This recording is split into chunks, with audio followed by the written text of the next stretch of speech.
கர்த்தருடைய பரிசுத்த நாமத்துக்கு மகிமை உண்டாவதாக. ஏசாயா தீர்க்கதரிசியின் புத்தகம் 58வது அதிகாரம் 14வது வசனத்தை வாசித்து கர்த்தர் கொடுத்த வாக்குத்தத்தத்தை நாம் தியானம் செய்ய போகிறோம். வாசிக்கலாம். அப்பொழுது கர்த்தரில் மனமகிழ்ச்சியாய் இருப்பாய். பூமியின் உயர்ந்த இடங்களில் உன்னை ஏறி இருக்கும்படி பண்ணி உன் தகப்பனாகிய யாக்கோபுடைய சுதந்திரத்தால் உன்னை போஷிப்பேன். கர்த்தருடைய வாய் இதை சொல்லிற்று. எல்லாரும் கரங்களை ஆமென் சொல்லி வாக்குத்தத்தை ரிசீவ் பண்ணிக்கங்க. ஆமேனா. இந்த வாக்குத்தத்தம் நம்முடைய தலையின் மேலே பலிப்பதாக, உங்கள் சந்ததியின் மேலே பலிப்பதாக. ஆமேனா. கர்த்தர் நமக்கு நல்லவர். அப்பொழுது கர்த்தரில் மனமகிழ்ச்சியாக இருப்பாய். இந்த ஜீவவாசல் ஜப வீட்டினுடைய 15வது ஆண்டு விழாவுக்கு வந்திருக்கிற உங்கள் யாவரையும் கர்த்தர் ஆசீர்வதித்து பாதுகாத்து நடத்துவாராக. ஆமேனா. இந்த வாக்குத்தத்தம் ஏசாயா 58வது அதிகாரம் 14வது இந்த வசனத்தின்படியே நம்முடைய வாழ்க்கையில் ஒவ்வொரு வினாடியும் நிறைவேறுவதாக. இப்போ ஆண்டவர் நமக்கு என்ன கொடுக்கிறார், என்ன வாக்குத்தத்தம் கொடுக்கிறார்னா, நீ கர்த்தரில் மனமகிழ்ச்சியாக இருப்பாய். பூமியின் உயர்ந்த இடங்களில் உன்னை ஏறி இருக்கும்படி பண்ணுவேன். உன் தகப்பனாகி யாக்கோபுடைய சுதந்திரத்தால் உன்னை போஷிப்பேன். கடந்த ஆண்டு தம்முடைய ஜனத்தை கைவிடாமலும் தம்முடைய ஜனத்தை நெகிழ விடாமலும் தம்முடைய சுதந்திரத்தை கைவிடாமலும் இருக்கிற கர்த்தர்னு சொன்னார். நீங்கள் சாட்சியிலே கேட்டீங்க, அவர் என்னை கைவிடலை. ஆமேனா. கைவிடப்பட்ட சூழ்நிலை, என் கர்த்தர் கைவிடலை. மறுபடியும் இந்த வருஷமும் சுதந்திரமா எனக்கு தெரியல, அவரே கொடுத்தார். ஆமேனா. நான் எடுக்கலை, அப்புறமா தான் பார்க்குறேன். கடந்த வாரமும் சுதந்திரம், யாக்கோபுடி தம்முடைய சுதந்திரம்னு வந்துச்சு. அப்போ இந்த வருஷமும் தேவன் நமக்கு இந்த வாக்குத்தத்தம் கொடுக்குறாரே, அது தேவன் நம்ம மேல் வைத்த மாபெரும் கிருபை. நான் இந்த என் சுதந்திரத்தை கைவிடலை. உன் தகப்பனாக யாக்கோபுடைய சுதந்திரத்தால் நான் உன்னை போஷிப்பேன் என்று இன்றைக்கு ஆண்டவர் நம்ம பேசுகிறார். ஆமேன்னு சொல்லாமா. அப்போது நம்ம முதல்ல நம்ம என்ன தெரிந்து கொள்ள வேண்டும் என்றால், இந்த இடத்துல அப்பொழுது அப்படின்னு வசனத்தை இங்கே ஆரம்பிக்கிறார். இந்த வசனத்தை ஆரம்பிக்கும் போது எப்படி ஆரம்பிக்கிறார்னா, அப்பொழுது அப்படின்னு ஆரம்பிக்கிறார். ஆமேனா. சரி, அப்போனா எப்பொழுது அப்படின்னு நம்ம முதல்ல பார்க்கணும். இப்போ யாக்கோபுடைய சுதந்திரம் எப்படி இங்கே வந்துச்சு என்பதை நம்ம பார்க்கணும். நல்லா கவனிங்க. இந்த இடத்துல அதுக்கு மேல் வசனத்தை வாசிக்கலாம். 13வது வசனத்தை வாசிக்கலாம். என் பரிசுத்த நாளாகிய ஓய்வு நாளிலே உனக்கு இஷ்டமானதை செய்யாதபடி உன் காலை விலக்கி உன் வழிகளின்படி நடவாமலும் உனக்கு இஷ்டமானதை செய்யாமலும் உன் சொந்த பேச்சை பேசாமல் இருந்து ஓய்வு நாளை மனமகிழ்ச்சி நாள் என்றும் கர்த்தருடைய பரிசுத்த நாளை மகிமையுள்ள நாள் என்றும் சொல்லி அதை மகிமையாக எண்ணுவாயானால். எல்லாரும் சொல்லாமா? அதை நீ மகிமையாக எண்ணுவாயானால். நல்லா கவனிக்கணும். ஓய்வு நாள், ஆண்டவர் இங்கே சொல்றார், ஓய்வு நாள் அது உன்னுடைய மனமகிழ்ச்சியின் நாள். ரெண்டாவது, அது மகிமையின் நாள். நல்லா கவனிக்கணும். ரொம்ப முக்கியமானது. நம்ம ஏற்கனவே இதை தியானம் செய்திருக்கிறதுனால இதை நான் கொஞ்சம் வேகமாக சொல்லின்னு போகிறேன். இதை புரிந்து கொள்ளுங்க. இந்த புரிந்து கொள்ளுதலின் மூலமாய் தேவன் நம்மை ஆசீர்வதிப்பாராக. கர்த்தர் சொல்லிட்டார், என்னுடைய பரிசுத்த நாளாகிய இந்த ஓய்வு நாளை மனமகிழ்ச்சி நாள் என்றும் மகிமையுள்ள நாள் என்றும் நீ எண்ணுவாயானால், அதே போல உனக்கு நான் மனமகிழ்ச்சியை கொடுப்பேன், உன்னை நான் மகிமைப்படுத்துவேன். எத்தனை பேர் புரிஞ்சு போச்சு? ஓய்வு நாளை மனமகிழ்ச்சி நாள் என்றும் அது மகிமையுள்ள நாள் என்றும் நீ எண்ணுவாயானால், நீ கர்த்தரில் மனமகிழ்ச்சியாய் இருப்பாய். அப்பொழுது பூமியின் உயர்ந்த இடங்களில் உன்னை ஏறி வர பண்ணி உன் தகப்பனாகிய யாக்கோபுடைய சுதந்திரத்தால் உன்னை போஷிப்பேன் என்பது மகிமை. நீ கர்த்தரில் சந்தோஷமாய் இருப்பாய். எப்பொழுது? ஓய்வு நாளை மனமகிழ்ச்சி நாள் என்றும் ஓய்வு நாளை மகிமையின் நாள் என்றும் நீ எண்ணுவாயானால். அப்போ இது நாள் வரைக்கும் இந்த 15 ஆண்டு காலமாக தேவன் நமக்கு என்ன கற்றுக் கொடுத்தார் என்றால், இந்த ஓய்வு நாள் மகிமையின் நாள். ஆமென் சொல்லாமா? நிறைய பேருக்கு இந்த ஓய்வு நாள்னா என்னென்ற ரகசியம் புரியாமல் நிறைய சொதப்பல்கள் இருக்கிறது. நீங்கள் என்ன செய்திருப்பீங்கன்னா அதெல்லாம் கேட்டிருப்பீங்க. அதை கேட்டதை உங்களுக்குள்ளேயே ஓய்வு நாளை குறித்த ஒரு தவறான எண்ணங்கள்லாம் இருந்திருக்கலாம். இன்றைக்கு தேவன் நமக்கு ஒரு தெளிவான விளக்கத்தை கொடுப்பாராக. இந்த ஓய்வு நாளை குறித்து நம்ம பலமுறை தியானம் செய்திருக்கிறபடினால கொஞ்சம் வேகமாக நான் சொல்கிறேன். நல்லா கவனிங்க. அப்பொழுது கர்த்தரில் மனமகிழ்ச்சியாக இருப்பாய் என்று சொன்னாரே, அப்போ ஆண்டவர் இந்த 15 ஆண்டு காலமாக கர்த்தர் நம்மோடு கூட இருந்து பார்த்து நம்முடைய இருதயத்துக்குள்ள இந்த ஓய்வு நாள் அது மனமகிழ்ச்சி நாளாகவும் அது மகிமையுள்ள நாளாகவும் நம்முடைய இருதயத்துக்குள்ள தேவன் கொடுத்திருக்கிறார். ஆமென் சொல்லாமா? இது தேவனே நமக்கு கொடுத்திருக்கிறார். அதனால இப்போது சொல்றார், அப்பொழுது உன்னுடைய நீ கர்த்தரில் மனமகிழ்ச்சியா இருப்பார் என்று தீர்க்கதரிசி நமக்கு சொல்லப்பட்ட இந்த வார்த்தை இந்த ஜீவவாசல் ஜெப வீட்டினுடைய 15வது ஆண்டு விழாவில் கர்த்தர் சொல்றாரு, இப்பொழுது இந்த வினாடியிலிருந்து நீ கர்த்தரில் மனமகிழ்ச்சியாய் இருப்பாய். ஆமென் சொல்ல மாட்டீங்களா? சரி, உண்மையிலேயே இது நமக்குள்ள நடந்திருக்கிறதா? சரி, என்ன மனமகிழ்ச்சி? இந்த மனமகிழ்ச்சினா என்ன? பூமியின் உயர்ந்த இடங்களில் உன்னை ஏறி இருக்கும்படி செய்வேன் அப்படின்னா என்ன என்பதை குறித்து நம்ம இப்போ முதல்ல பார்க்க போறோம். இப்போ இதை பார்த்துட்டு இந்த ஓய்வு நாளினுடைய கட்டளை எப்படிப்பட்டதாக இருக்கிறது என்பதை நாம் பார்க்க போகிறோம். முதல்ல கர்த்தரில் மனமகிழ்ச்சியா இருப்பாய் அப்படின்னா என்ன அர்த்தம் அப்படின்னு சொன்னா எடுத்து வாசிங்க பார்க்கலாம். யோபுவின் புத்தகம் 22வது அதிகாரம். மனமகிழ்ச்சி அப்படின்னா என்ன? யோபுவின் புத்தகம் 22வது அதிகாரத்தில் 26வது வசனத்தை வாசிக்கலாம். அப்பொழுது சர்வ வல்லவர் மேல் மனமகிழ்ச்சியா இருந்து, நல்லா கவனிங்க, நல்லா கவனிங்க. அப்பொழுது சர்வ வல்லவர் மேல் மனமகிழ்ச்சியா இருந்து தேவனுக்கு நேராக உம்முடைய முகத்தை ஏறெடுப்பீர். நல்லா கவனிக்கணும். நீ கர்த்தரில் மனமகிழ்ச்சியா இருப்பாய் என்று சொன்னால் ஆண்டவர் இங்க என்ன சொல்றாருன்னா, சர்வ வல்லமையுள்ள தேவனுடைய முகத்தை நீ தரிசிப்பாய். ஆமென். யாருடைய முகத்தை தரிசிப்பாய்? சர்வ வல்லவராகிய இயேசு கிறிஸ்துவினுடைய முகத்தை நீ தரிசிப்பாய் என்பது தான் கர்த்தரில் மனமகிழ்ச்சி. எத்தனை பேருக்கு சந்தோஷம்? யார் அந்த சர்வ வல்லவர்? நமது ஆண்டவராகிய இயேசு கிறிஸ்து. அவருடைய முகம். அப்போது சர்வ வல்லவர் மேல் மனமகிழ்ச்சியா இருந்து தேவனுக்கு நேராக உம்முடைய முகத்தை ஏறெடுப்பீர். முகமுகம். தேவனை நாம் முகமுகமாய் சந்திக்க போகிறோம். கர்த்தராகிய இயேசு கிறிஸ்துவை நாம் முகமுகமாய் தரிசிக்க போகிறோம். எத்தனை பேர் சந்தோஷம்? இதுதான் கர்த்தரில் மனமகிழ்ச்சி. கர்த்தரில் மனமகிழ்ச்சியா இருப்பாய் என்று சொன்னால் உன்னுடைய முகம், உன்னுடைய கண்கள் தேவாதி தேவனை பார்க்கும், கர்த்தராகிய இயேசு கிறிஸ்துவை பார்க்கும் என்பதுதான் இந்த மனமகிழ்ச்சி. ஆமென். அடுத்தது அவரை பார்த்தா என்ன நடக்கும்? துதி உண்டாகும். இதே யோபுவின் புத்தகம் 27:10 வாசிக்கலாம். யோபுவின் புத்தகம் 27:10. அவன் சர்வ வல்லவர் மேல் மனமகிழ்ச்சியா இருப்பானோ அவன் எப்பொழுதும் தேவனை தொழுது கொண்டிருப்பானோ. நீ கர்த்தரில் மனமகிழ்ச்சியா இருப்பாய் என்று சொன்னால் நீ தேவனை முகமுகமாய் தரிசிக்க போகிறாய். உன் இருதயம் மனமகிழ்ச்சியினாலே கம்பீரிக்கும். கர்த்தரால் மீட்கப்பட்டவர்கள் சியோனுக்கு திரும்பி ஆனந்த களிப்புடனே அவர்கள் சியோனுக்கு திரும்பி வருவார்கள். நித்திய மகிழ்ச்சி அவர்கள் தலையின் மேல் இருக்கும். சஞ்சலமும் தவிப்பும் ஓடிப்போம். சந்தோஷம் என்றென்றைக்கும் ஒரு வாழ்க்கையில் நிலைத்திருக்கும். ஆமேனா?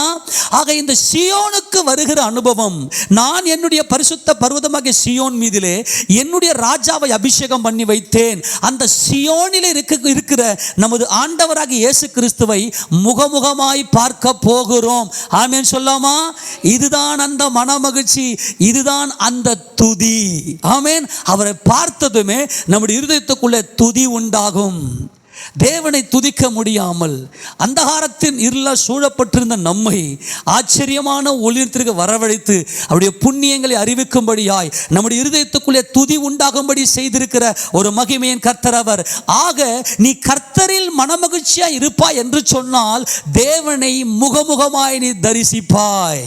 எத்தனை சந்தோஷம்! ஆமென் சொல்லாமா? அப்ப இயேசு கிறிஸ்து சியோனில் என்றென்றைக்கும் ராஜாதி ராஜாவாய் வீற்றிருக்கிறார். அவரை முகமுகமாய் பார்க்கிற நம்மையும் என்றென்றைக்கும் அவரோடு கூட சிங்காசனத்தில் உட்காரும்படிக்கு அருள் செய்து நம்மை அவர் வழிநடத்தி கொண்டிருக்கிறார். இப்ப நல்லா கவனிக்கணும். இப்ப இந்த இடத்துல ஆண்டவர் முதல்ல நம்ம பார்த்துட்டோம், நீ கர்த்தரில் மனமகிழ்ச்சியா இருப்பாய்னு சொல்லி. அப்போ நாம இப்ப யாருடைய முகத்தை தரிசிக்க போறோம்? ஆமென் சொல்லுங்க. நாம் இப்போது தேவனுடைய பிள்ளைகளாக இருக்கிறோம். இனி எவ்விதமாய் இருப்போம் என்று இன்னும் வெளிப்படவில்லை. ஆகிலும் அவர் வெளிப்படும் போது அவர் இருக்கிற வண்ணமாகவே நாம் அவரை தரிசிப்பதினால் அவருக்கு ஒப்பாவோம். ஆமெனா. இந்த வார்த்தையினாலே நீங்கள் ஒருவரை ஒருவர் தேற்றுங்கள் என்று அப்போஸ்தலனாகிய யோவான் நமக்கு எழுதுகிறார். அந்த வசனத்தை வாசிக்க பார்க்கலாம். 1 யோவான் நிருபத்தில் 1 யோவான் நிருபம் 3வது அதிகாரம் 2வது வசனத்தில் வாசிக்க பார்க்கலாம். பிரியமானவர்களே, இப்பொழுது தேவனுடைய பிள்ளைகளாய் இருக்கிறோம், இனி எவ்விதமாய் இருப்போம் என்று இன்னும் வெளிப்படவில்லை. ஆகிலும் அவர் வெளிப்படும் போது அவர் இருக்கிற வண்ணமாகவே நாம் அவரை தரிசிப்பதினால் அவருக்கு ஒப்பாவோம். அவரை நாம் தரிசிக்க போகிறோம் முகமுகம். ஆமென். நாம் இப்போ எல்லாரும் கர்த்தருடைய மகிமையை கண்ணாடியிலே காண்கிறதை போல கண்டு ஆவியாயிருக்கிற கர்த்தரால் அந்த சாயலாகத்தானே மகிமையின் மேல் மகிமை அடைந்து மறுரூபப்படுகிறோம். இப்போது அவரை முகமுகமாய், ஆமெனா, இப்ப கண்ணாடியில காண்கிறதை போல இப்போது நாம் அவரை விசுவாசத்தினாலே தரிசித்துக் கொண்டிருக்கிறோம். ஆனால் நாட்கள் வருகிறது, அன்றைக்கு தேவனை நாம் முகமுகமாய் பார்க்க போகிறோம். இயேசு ராஜாவை முகமுகமாய் பார்க்க போகிறோம். இயேசு கிறிஸ்துவுக்குள்ள சிங்காசனத்தில் வீற்றிருக்கிற பிதாவாகிய தேவனை முகமுகமாய் தரிசிக்க போகிறோம். கரங்களை உயர்த்தி ஆமென் சொல்ல முடியுமா? ஆமெனா. அப்போ ஆண்டவர் நீ கர்த்தரில் மனமகிழ்ச்சியா இருப்பாய் என்று சொல்லுகிறார் என்று சொன்னால் அவரை நம் முகமுகமாய் தரிசிக்க போகிறோம். அவரை துதிக்கிற துதி நமக்குள்ளே உண்டாக போகிறது. அவரை பாடி ஸ்தோத்திரித்து அவரை மகிமைப்படுத்தி கர்த்தருக்குள்ளே நாம் மனமகிழ்ச்சியா இருக்க போகிறோம். கர்த்தருக்குள் மனமகிழ்ச்சியா இருப்பது நம்முடைய பலன். ஆமெனா. இந்த சந்தோஷம் என்றென்றைக்கும் நிலைத்திருந்தால் தான் ஜீவனுள்ள தேவனை நாம் ஆராதனை செய்ய முடியும். அடுத்தது ஆண்டவர் என்ன சொல்றார்னா, உன்னை பூமியின் உயர்ந்த இடங்களில் உன்னை ஏறி இருக்க பண்ணி, பூமியினுடைய உயர்ந்த ஸ்தானத்திலே உன்னை ஏறி இருக்க பண்ணி, உன் தகப்பனாக யாக்கோபுடைய சுதந்திரத்தால் உன்னை போஷிப்பேன் அப்படின்னு சொல்றாரு. அப்ப பூமியினுடைய உயர்ந்த இடங்களில் உன்னை ஏறி இருக்க பண்ணி அப்படின்னா என்ன அர்த்தம் அப்படின்னு சொன்னா வாசிங்க பார்க்கலாம். யோபுவின் புத்தகம் 36:7 வாசிங்க. இதுக்கும் விளக்கம் யோபுவே சொல்லுகிறார். யோபுவின் புத்தகம் 36:7 வசனத்தை வாசிக்கலாம். அவர் தம்முடைய கண்களை நீதிமான்களை விட்டு விலகாமல் அவர்களை ராஜாக்களோடே கூட சிங்காசனத்தில் ஏறவும் உயர்ந்த ஸ்தலத்தில் என்றைக்கும் உட்கார்ந்திருக்கவும் செய்கிறார். எல்லாம் கரங்கள் சொல்லாமா? உன்னை பூமியினுடைய உயர்ந்த இடங்களில் ஏற பண்ணி அப்படின்னா என்ன அர்த்தம்னா, உன்னை சிங்காசனத்தில் உட்கார செய்து. யார் சிங்காசனத்தில் உட்காருவாங்க? ராஜாக்கள் தான் சிங்காசனத்தில் உட்காருவார்கள். இப்போ இயேசு ராஜாவை முகமுகமாய் தரிசிக்கிற நாம், தேவனை முகமுகமாய் தரிசிக்கிற நாம், அடுத்தது கர்த்தர் சொல்றாரு, நீ ராஜாக்கள் மாத்திரமே, ஆசாரிய ராஜாக்கள் மாத்திரமே, ராஜரீக ஆசாரியர்கள் மாத்திரமே தேவனை முகமுகமாய் தரிசிக்க முடியும். அப்படியானால் பூமியின் உயர்ந்த இடங்களில் உன்னை ஏறி இருக்க பண்ணி அப்படின்னு சொன்னா, உன்னை சிங்காசனத்திலே உட்கார் ஏறவும் உயர்ந்த ஸ்தலத்தில் என்றென்றைக்கும், கரங்களை தட்டி என்றென்றைக்கும் ஆமென் சொல்லாமா? என்றென்றைக்கும் நித்திய நித்திய நித்திய நித்திய காலமாய் உன்னை அந்த சிங்காசனத்திலே உட்கார்ந்திருக்கவும் செய்கிற தேவன். நாம் சிங்காசனத்திலே உட்கார்ந்து ஆளுகை செய்ய போகிறோம். எரேமியா தீர்க்கதரிசியின் புத்தகம் 17:12 வாசிக்கும் போது இந்த உயர்ந்த ஸ்தலம் என்பது என்ன? வாசிங்க பார்க்கலாம். 17:12. எங்கள் பரிசுத்த ஸ்தானம் ஆதி முதற்கொண்டு, நல்ல கவனிங்க, எங்களுக்கு ஒரு ஸ்தானம் இருக்கிறது. அது பரிசுத்த ஸ்தானம். ஆதி முதற்கொண்டு உயர்ந்த மகிமையுள்ள சிங்காசனம் எங்கள் ஸ்தானம், உயர்ந்த இடம். ஆமெனா. இந்த உயர்ந்த இடத்துல, உயர்ந்த இடம் என்றால், உயர்ந்த ஸ்தானம் என்றால் எங்களை சிங்காசனத்திலே உட்கார செய்கிற தேவனாய் அவர் இருக்கிறார். ஆமென் சொல்லுவோமா? கர்த்தர் நமக்கு போதுமானவர். இப்ப எத்தனை பேர் புரிஞ்சு போச்சு? ஆமென். தேவன் நம் கர்த்தருக்குள் மனமகிழ்ச்சி என்றால் முகமுகம். ஆமெனா. தேவனை நேருக்கு நேராய், அவரை முகமுகமாய் இப்போது கண்ணாடியிலே காண்கிறதை போல அவரை காண்கிறோம். அப்போது காலம் வரப்போகிறது, அந்த நாள் அவரை முகமுகமாய் நாம் தரிசிக்க போகிறோம். அப்படி முகமுகமாய் தரிசிக்கிற நாம் எதற்காக நாம் அப்படி தேவன் அழைத்திருக்கிறார் என்றால், பூமியினுடைய உயர்ந்த ஸ்தானம், பூமியினுடைய உயர்ந்த இடத்துல ஏறும்படி பண்ணி. அப்படின்னு என்ன அர்த்தம்? அப்படி நம்ம ஏற செய்கிறார், அந்த சிங்காசனத்தில் உட்கார செய்கிறார். உட்கார செய்யணும். சிங்காசனத்தில் யார் உட்கார்ந்து இருப்பாங்க? ராஜாக்கள் என்ன செய்யணும்? நீதி செய்யணும். ஆமேனா? என்ன செய்யணும்? நீதி செய்யணும். அவள் தான் முடிஞ்சு போச்சு. தேவன் நம்ம எதுக்கு அழைக்கிறார்னா, அவரை முகமுகமாக தரிசித்து சிங்காசனத்தில் உட்கார்ந்து கொண்டு நாம் நீதி செய்யும்படியாய் யாக்கோபுடைய சுதந்திரத்தால் உன்னை போஷிப்பேன் என்று சொல்லுகிறார். யாருடைய சுதந்திரம்? யாக்கோபுடைய சுதந்திரத்தால் உன்னை போஷிப்பேன். யாக்கோபுடைய சுதந்திரம் என்ன? யாக்கோபுடைய சுதந்திரம் என்ன? 105வது சங்கீதத்தில் திருப்பிக் கொள்ளுங்க பார்க்கலாம். யாக்கோபுடைய சுதந்திரம் என்று இங்கே வேதம் நமக்கு சொல்லுவதை பார்க்கலாம். வாசிங்க பார்க்கலாம். 10 வாசிங்க. அதை யாக்கோபுக்கு பிரமாணமாகவும் இஸ்ரவேலுக்கு நித்திய உடன்படிக்கையாகவும் உறுதிப்படுத்தி உங்கள் சுதந்திர பாகமான கானான் தேசத்தை உனக்கு தருவேன் என்றார். கரங்களை உயர்த்தி ஆமென் சொல்லாமா? உங்களுடைய சுதந்திர பாகமான எதை தருவேன்? கானான் தேசத்தை நான் உங்களுக்கு என்னவா கொடுப்பேன்? உங்களுக்கு சுதந்திரமாக கொடுப்பேன் என்று இன்றைக்கு கர்த்தர் நமக்கு வாக்குத்தத்தம் கொடுக்கிறார். அப்ப யாக்கோபுடைய சுதந்திரம் என்னன்னா, பாலும் தேனும் ஓடுகிற கானான் தேசம். இந்த கானான் தேசத்தினுடைய தலைநகரம் எது என்றால் சியோன், எருசலேம். ஆக இந்த எருசலேம்ல சிங்காசனத்தில் உன்னை உட்கார செய்து உன்னை ஆளுகை செய்யும்படி வைப்பேன் என்று கர்த்தர் சொல்லுகிறார். ஆமேனா? ஆமேனா? எத்தனை பேர் புரிஞ்சு போச்சு? இதுதான் யாக்கோபுடைய சுதந்திரம். இந்த யாக்கோபுக்கு கர்த்தர் ஆணையிட்டாராம். அதாவது அதை யாக்கோபுக்கு பிரமாணமாகவும் இஸ்ரவேலுக்கு நித்திய உடன்படிக்கையாகவும் உறுதிப்படுத்தி, அந்த கானான் தேசம் என்பது பரலோக ராஜ்யம், பரலோக கானான். ஆமென். பரலோக ராஜ்யத்தில் அந்த பரம சியோன்ல, அந்த சியோன் எருசலேமில் நித்திய காலமாய் நாம் அவரோடு கூட ஆளுகை செய்ய போகிறோம். ஆமேனா?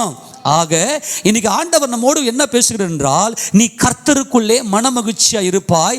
கர்த்தர் உன்னை பூமியினுடைய உயர்ந்த ஸ்தானங்களில் உயர்ந்த இடத்துல ஏறும்படி பண்ணி உன் தகப்பனாகி யாக்கோபுடைய சுதந்திரத்தால் உன்னை போஷிப்பேன் என்று ஆண்டவர் நமக்கு சொல்லிட்டு, கர்த்தருடைய வாய் இதை சொல்லிற்று என்று நமக்கு வாக்குத்தத்தம் கொடுத்தார்.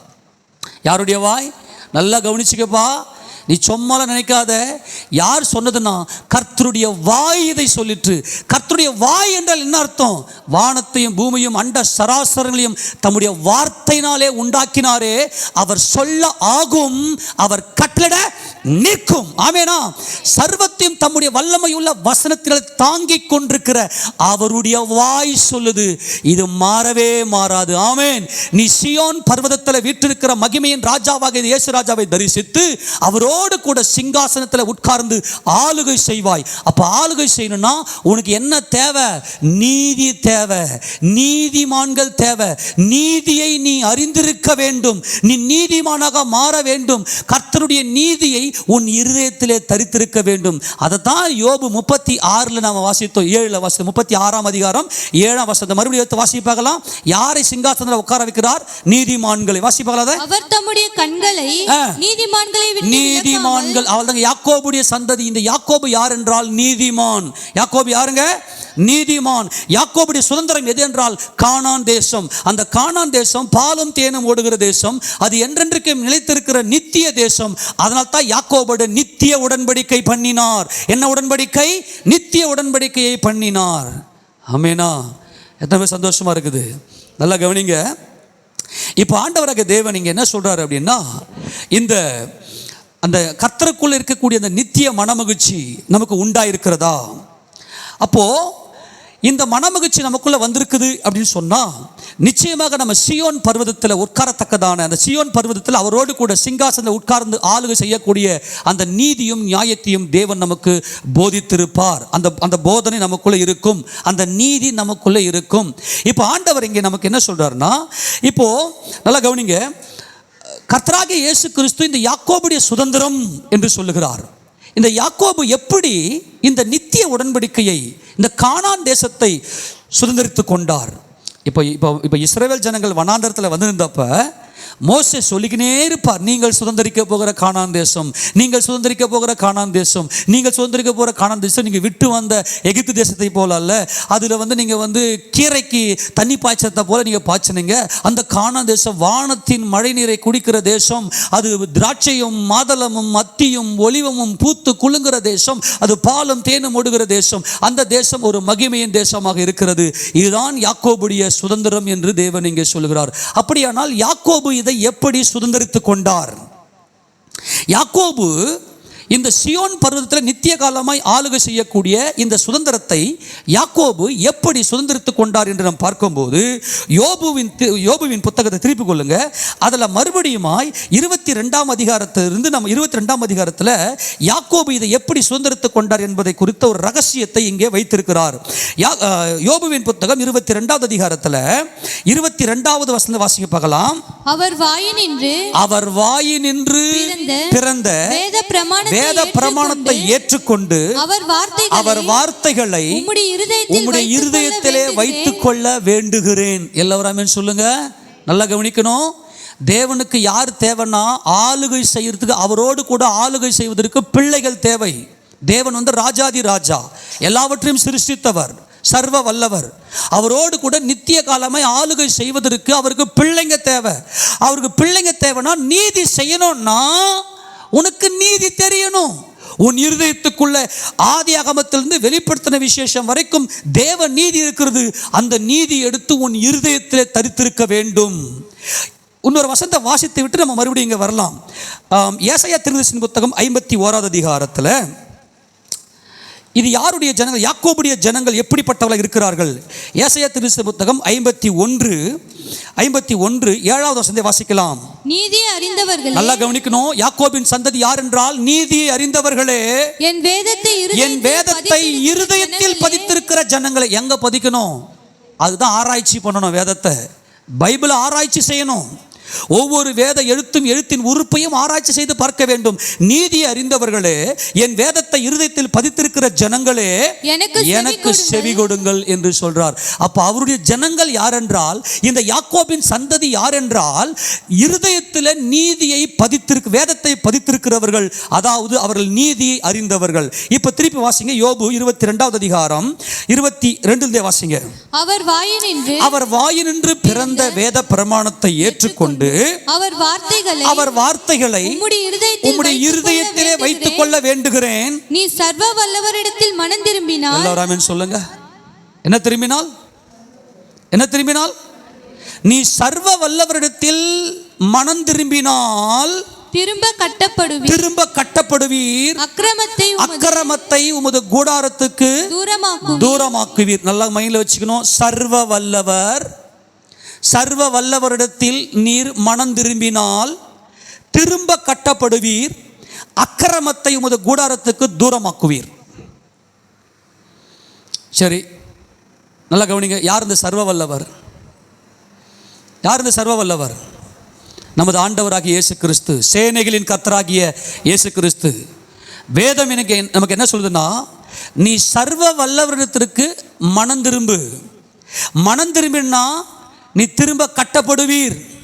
ஏனென்றால் மனிதனுக்குள்ளே மரணம் இருக்கிறது. என்ன இருக்குது? மனுஷனுக்குள்ள மரணம் இருக்கிறது. ஏன் மனுஷனுக்குள்ள மரணம் வந்துச்சுன்னா, மனுஷனுக்குள்ள பாவம் வந்து விட்டது. ஒரே மனிதனாலே பாவமும் பாவத்தினாலே மரணமும் உலகத்திலே பிரவேசித்தது என்று அப்போஸ்தலனாகிய பவுல் ரோமர் நிருபத்தில் எழுதுவதை நாம் பார்க்கிறோம். அக்கிரமம், இந்த அக்கிரமத்தினால் தான் வியாதி, அதாவது மரண வியாதி நமக்குள்ளே வருகிறது. ஆனால் ஒரு மனிதன் சர்வ வல்லவரிடத்தில் மனம் திரும்புவானே ஆனால் என்ன திரும்பணும்? சொல்லுங்க, என்ன திரும்பணும்? சர்வ வல்லவரிடத்தில் மனம் திரும்புவானே ஆனால் அவன் திரும்ப கட்டப்படுவான். இந்த யாக்கோபு எப்படிப்பட்டவர் என்றால், சர்வ வல்லவரிடத்தில் மனம் திரும்பினவர். சர்வ வல்லவரிடத்தில் மனம் திரும்பினவர் தான் யாக்கோபு. இந்த யாக்கோபு மனம் திரும்பினாலே அவருடைய அக்கிரமத்தை, அவருடைய கூடாரத்தை விட்டு விலக்கினார். ஏனென்றால் யாக்கோபு கூடாரவாசியும் குணசாலியுமாக இருந்தார். அது தேவனுடைய உன்னத அனுபவம். தொடர்ந்து வாசிங்க பார்க்கலாம். அப்பொழுது தூளை போல பொன்னையும் ஆற்று கற்களை போல் ஓப்பீரின் தங்கத்தையும் சேர்த்து வைப்பீர். அப்பொழுது சர்வ வல்லவர் தாமே, நல்ல கவனிங்க, சர்வ வல்லவர் தாமே உமக்கு பசும் பொன்னும் உமக்கு சொக்க வெள்ளியுமாய் இருப்பார். இந்த பசும் பொண்ணுனா என்ன, சுத்த வெள்ளினா என்ன என்பதெல்லாம் நாம் தியானித்தோம். பசும் பொன்ன என்ன? ஞானம். சொல்லுங்க, என்னது? வெள்ளினா என்ன? புத்தி. ஆக ஞானமும் புத்தியும் யார் என்றால் தேவ சித்தமும் தேவ சித்தம் செய்தலும். தேவ சித்தத்தை அறிதல் என்பது ஞானம், தேவ சித்தம் செய்தல் என்பது புத்தி. ஆக வெள்ளியும் பொன்னும், பொன்னும் வெள்ளியும் என்பது தான் தேவ ராஜ்யம். இதுதான் ராஜரிக ஆசாரியம். ஆமென் சொல்லுவோமா? இப்போ ஆண்டவர் சொல்றாரு, சர்வ வல்லவரிடத்தில் நீர் மனம் திரும்பினால் நீர் திரும்ப கட்டப்படுவீர். அப்ப திரும்ப கட்டப்படுவீர் என்றால் என்ன அர்த்தம்? பாவத்தின் சம்பளம் மரணம். தேவனுடைய கிருபை வரமோ நமது கர்த்தராகிய இயேசு கிறிஸ்துவினால் உண்டான நித்திய ஜீவன். இப்போ என்ன சொல்றாருன்னா, உனக்குள்ள மரணம் இருக்குது. ஆமென். உனக்குள்ள என்ன இருக்குது? மரணம் இருக்குது. ஒரு நாள் நீ பார்க்குற இந்த வல்லமையெல்லாம் விட்டுட்டு போக போற. அந்த மரண நாளுக்கு, அந்த போருக்கு ஒருவனும் நீங்க முடியாது என்று பிரசங்கி சொல்லுகிறார். ஒரு நாள் நீ சாக போற. ஆனால் தேவன் படைத்த இந்த வல்லமைகளை நீ அனுபவித்து உன் இருதயத்தில் பெருமை கொள்ளுகிறாய். நான் என் அப்படின்னு சொல்ற. நீ எதை படைச்ச, எதை நீ கொண்டு வந்த, உனக்கு என்ன வல்லமை இருக்குது? ஆனால் உன் இருதயத்துக்குள்ள இந்த நானும் இந்த எண்ணும் உள்ள இருக்குது. அப்போ நீ என்ன செய்யணும்னா, சர்வ வல்லவரிடத்தில் நீ மனம் திரும்பணும்னா, நீ பார்க்கிற, நீ அனுபவிக்கிற ஒவ்வொரு வல்லமையும் தேவாதி தேவன், ஆவியாயிருக்கிற பிதாவாகிய தேவன், சர்வ வல்லமையுள்ள பிதாவாகிய தேவன் சித்தம் கொண்டார் கிறிஸ்துவுக்குள். ஆக சர்வ வல்லமையுள்ள பிதாவாகிய தேவனையும் சர்வ வல்லவராகிய குமாரனாகிய இயேசு கிறிஸ்துவுக்கும் நேராக நீ மனம் திரும்புவீரே ஆனால் உன் மரணம் ஜெயிக்கப்படும். நீ திரும்பவும் கட்டப்படுவீர். இந்த தேசத்தில் நீ இப்ப சாக போகிறீர். ஒரு நாள் உன்னை சாவு வந்து உன்னை கவ்விக்கொள்ளும். ஆனால் எந்த ஒரு வல்லமையும் என்னுடையது இல்லை ஆண்டவரேன்னு சொல்லி நீ தேவனுடைய சமூகத்தில் மனம் திரும்புவீரே ஆனால் திரும்ப கட்டப்பட்டு நீ கர்த்தருக்குள்ளே மனமகிழ்ச்சியா இருந்து பூமியின் உயர்ந்த இடங்களில் இருக்கும்படி உன்னை ஏறி வர பண்ணும்படி செய்து யாக்கோபுடைய சுதந்திரத்தால் உன்னை போஷிப்பேன் என்று இங்கே கர்த்தர் சொல்லுகிறார். எத்தனை சொல்றது புரியுது? எல்லாருக்கும் ஒரு நாள் மரணம் இருக்கா? பிரதர்ஸ், சிஸ்டர்ஸ், ஒரே ஒரு காரியத்தை நற்செய்தி சொல்லுகிறேன். ஒரு நாள் நீ ஒன்றும் இல்லாமல் சாவ போற. எல்லாத்தையும் இங்கே விட்டு போறியா? பாவத்தின் சம்பளம் மரணம். ஆனால் இன்றைக்கு நீ சர்வ வல்லவரிடத்தில் மனம் திரும்பினால், யாரிடத்தில்? சர்வ வல்லவரிடத்தில் மனம் திரும்பினால், மறுபடியும் சொல்றேன், அதுதான் இன்னைக்கு கர்த்தர். அந்த கர்த்தர் இயேசு கிறிஸ்து. கர்த்தராகிய இயேசு கிறிஸ்துவிடத்தில் மனம் திரும்பினால் நீ மூன்றாவது நாளில் உயிரோடு எழுந்த இயேசு கிறிஸ்துடைய அந்த வல்லமை, தேவனுடைய சத்துவத்தின் வல்லமையின்படியே நீ உயிரோடு எழுந்து மகிமை அடைந்து கர்த்தராகிய இயேசு கிறிஸ்துவோடு கூட நித்திய ஆளுகை செய்வாய் என்பதே அழைப்பு இன்றைக்கு. ஆமெனா? யாக்கோபுடைய சுதந்திரம் இதுதான். நல்லா மைண்டில் வச்சுக்கணும். ஒரே ஒரு காரியம்தான். இன்னைக்கு ஆண்டவராகிய இயேசு கிறிஸ்து நம்மை அழைத்திருக்கிற அந்த அழைப்பினுடைய ஒரே ஒரு நோக்கம் மனம் திரும்புதல். இந்த யாக்கோபுக்கு எப்படிப்பட்ட சுதந்திரம் கிடைத்தது என்றால் மனம் திரும்புதல். நல்லா கவனித்துக் கொள்ளுங்க. இந்த சம்பவம் நமக்கு நல்லாவே தெரியும். யாக்கோபு சேஷ்டபுத்திர பாகத்தை பெற்றுக்கொண்டு தன்னுடைய சகோதரனுக்கு ஏசாவுக்கு பயந்து அவர் சீரியா தேசத்திற்கு ஓடி போனார். சீரியா தேசத்திலே கர்த்தர் யாக்கோபை பலுகி பெருக பண்ணி வெறும் கோலும் கையுமாக யோர்தானை கடந்து போன யாக்கோபை இரு பரிவாரங்களோடு கூட கடந்து வர செய்தார். அந்த பரிவாரம்னா என்னெல்லாம் பார்த்தோம். கர்த்தர் நம்மில் மகிமைப்படுவாராக. இப்பொழுது ஏறக்குறைய 20 ஆண்டுகளுக்கு முன்பதாக தன்னை பகைத்த ஏசா 400 பேரோடு கூட யாக்கோபை கொல்லும்படியாக, யாக்கோபை சாகடிக்கும்படியாக வருகிறார். ஆமென். யாக்கோபு இப்போது மரணத்தை கண்முன்னே வைத்து மரணத்தை பார்த்து நடுங்கிக் கொண்டிருக்கிறார். ஆண்டவரே, இன்னும் சற்று நேரத்தில் நான் சாக போகிறேன். ஆனால் நான் சாக விரும்பவில்லை. ஒரு மனுஷன் சாக விரும்பலன்னா நடந்துருமா? எத்தனை பேர் சாக விருப்பம் இல்லை? எப்ப யாருக்கும் புரியலையா? யாக்கோபை மரணம் துரத்துகிறது. ஏசா வருகிறான். 400 பேரோட கூட இந்த யாக்கோபை எதிர்கொள்ளும்படி வருகிறான். ஆனால் யாக்கோபுக்கு பலன் இல்லை. இன்னும் சற்று நேரம் சாக போகிறேன், ஆனால் நான் சாக விரும்பலை. நான் சாக விரும்பலைன்னு நீ நினைச்சா இன்னைக்கும் உலகத்தில் எல்லாருக்கும் சாகிறதுக்கு விருப்பம் இல்லை. அதனால தான் மருந்தெல்லாம் கண்டுபிடிக்கிறாங்க.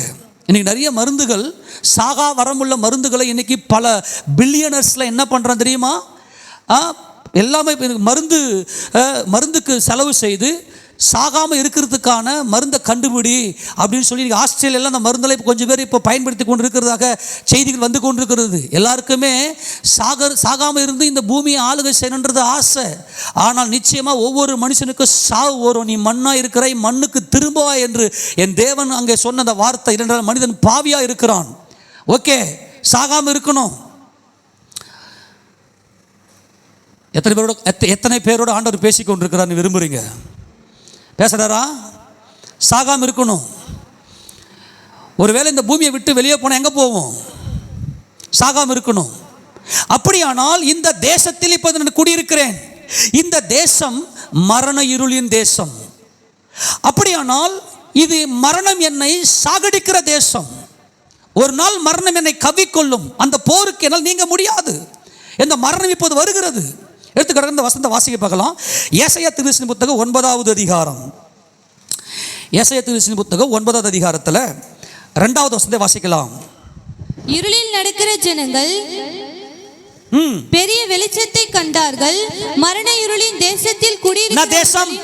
என்ன தேசம்? இப்போ நம்ம வாழ்ந்து கொண்ட தேசம் என்ன தேசம்? இந்திய தேசம் இல்லையா? இந்திய தேசத்தில் இருக்கிறோம்.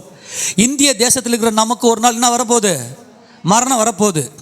அப்போ ஒன்றும் இல்லாமல் போகிறோம். அப்படின்னா மரணமே இல்லாதிருக்கிற ஒரு தேசத்துக்கு நான் போக வேண்டும். அங்கே ஒருவர் ஆட்சி செய்ய வேண்டும். அந்த ஆட்சியாளருடைய முகத்தை நான் தரிசிப்பேனே. ஆனால் இன்றைக்கு இருக்கிற இந்த மோடியினுடைய அரசாட்சியில் இருக்கக்கூடிய நாம் அவரை தரிசிக்கிறோம். ஒரு நாள் சாவ போகிறோம். மரண இருளின் தேசத்திலே குடியிருக்கிறேன் நான். ஆனால் ஜீவனுள்ளோருடைய தேசத்துக்கு நான் போக வேண்டும். எத்தனை புரிஞ்சு போச்சு? அப்படியானால் நான் மறிக்க கூடாது, நான் சாக விரும்பல அப்படின்னு நீயா நினைச்சுக்கின்னு போயிட்டு நீ என்ன மருந்தை கண்டுபிடிச்சாலும் ஒரு நாள் நீ சாவதான் போற. ஆனால் எனக்கு ஜீவன் வேண்டும். ஜீவனுள்ளோர் தேசத்திலே உமது முகத்தை நான் தரிசிக்க வேண்டும். ஒருவருடைய முகத்தை நான் தரிசிக்க வேண்டும். அவர் முகத்தை மட்டும் நான் பார்த்துட்டேன்னா, அவர் மட்டும் என்ன பார்த்துட்டாருன்னா, அவருடைய கடைக்கண் பார்வை என் மேல் விழுமே. ஆனால் என் ஆண்டவராகிய இயேசு கிறிஸ்து, சர்வ வல்லவராகிய என் இயேசு கிறிஸ்துனுடைய பார்வை, அவருடைய முகம் என்னை நோக்குமே. ஆனால் நான் மரணத்தை ஜெயித்து என்றென்றைக்கும் அவரோடு கூட இருப்பேன். அல்லேலூயா. மரண இருளின் தேசமா, ஜீவனுள்ளோரின் தேசமா? நீ ஜீவனுள்ளோரின் தேசத்தில் இருக்கவே வேண்டுமே. ஆனால் ஜீவனுள்ள தேவனாகிய சர்வ வல்லவரிடத்திற்கு நீ மனம் திரும்ப வேண்டும். என்ன திரும்பணும்? சொல்லுங்க, என்ன திரும்பணும்? மனம் திரும்புங்கள், பரலோக ராஜ்யம் சமீபமாக இருக்கிறது என்று கர்த்தர் சொன்னாரே. அவருடைய சுவிசேஷமே என்னன்னா, மனம் திரும்புங்கள், பரலோக ராஜ்யம் சமீபமாக இருக்கிறது. நீ போகும்போது ஒன்றும் கொண்டு போகிறதில்ல. காற்றுக்கு பிரயாசப்பட்டாய், ஓடி ஓடி உழைக்கிற ஜனமே, கர்த்தருக்கு ஸ்தோத்திரம், நல்லது. ஆனால் ஒரு நாள் நீ எண்ணத்தை கொண்டு போற. தாயின் வயிற்றில் நிர்வாணியாய் வந்தோம், நிர்வாணியாய் போகிறோம். தாயின் வயிற்றில் ஒன்றும் கொண்டு வந்ததில்லை, ஒன்றும் கொண்டு போவதும் இல்லை. ஆனால் உன் ஆத்துமா ஒரு நாள் பாதாளத்துக்கு போகுமே. அது மரணம். இப்போது நாம் வாழ்ந்து கொண்டிருப்பது மரண இருளின் தேசம். அப்படியானால் நான் ஜீவனுள்ள தேவன், ஜீவனுள்ள தேசத்தில் நான் குடி போக வேண்டும். என்ன செய்ய வேண்டும் என்றால், சர்வ வல்லவரிடத்திற்கு நீ மனம் திரும்பு. அவ்வளவுதான். எத்தனை சந்தோஷம்! தேவன் இன்னைக்கு நம்மை அழைக்கிறார். சர்வ வல்லவரிடத்தில் மனம் திரும்ப போகிறோம். மரித்தோர் உயிர்த்தெழாவிட்டால் இயேசு கிறிஸ்து எழுந்திருக்கவில்லை. அவர் உயிரோடு இருக்கிறார். எல்லாரையும் உயிரோடு எழுப்ப போகிறார். ஆமேனா? அப்போ நம்ம என்ன செய்யணும்னாக்கா, யாக்கோபு என்ன செய்கிறார்னா, சங்கீதங்களின் புத்தகம் 27ஆம் சங்கீதத்தில்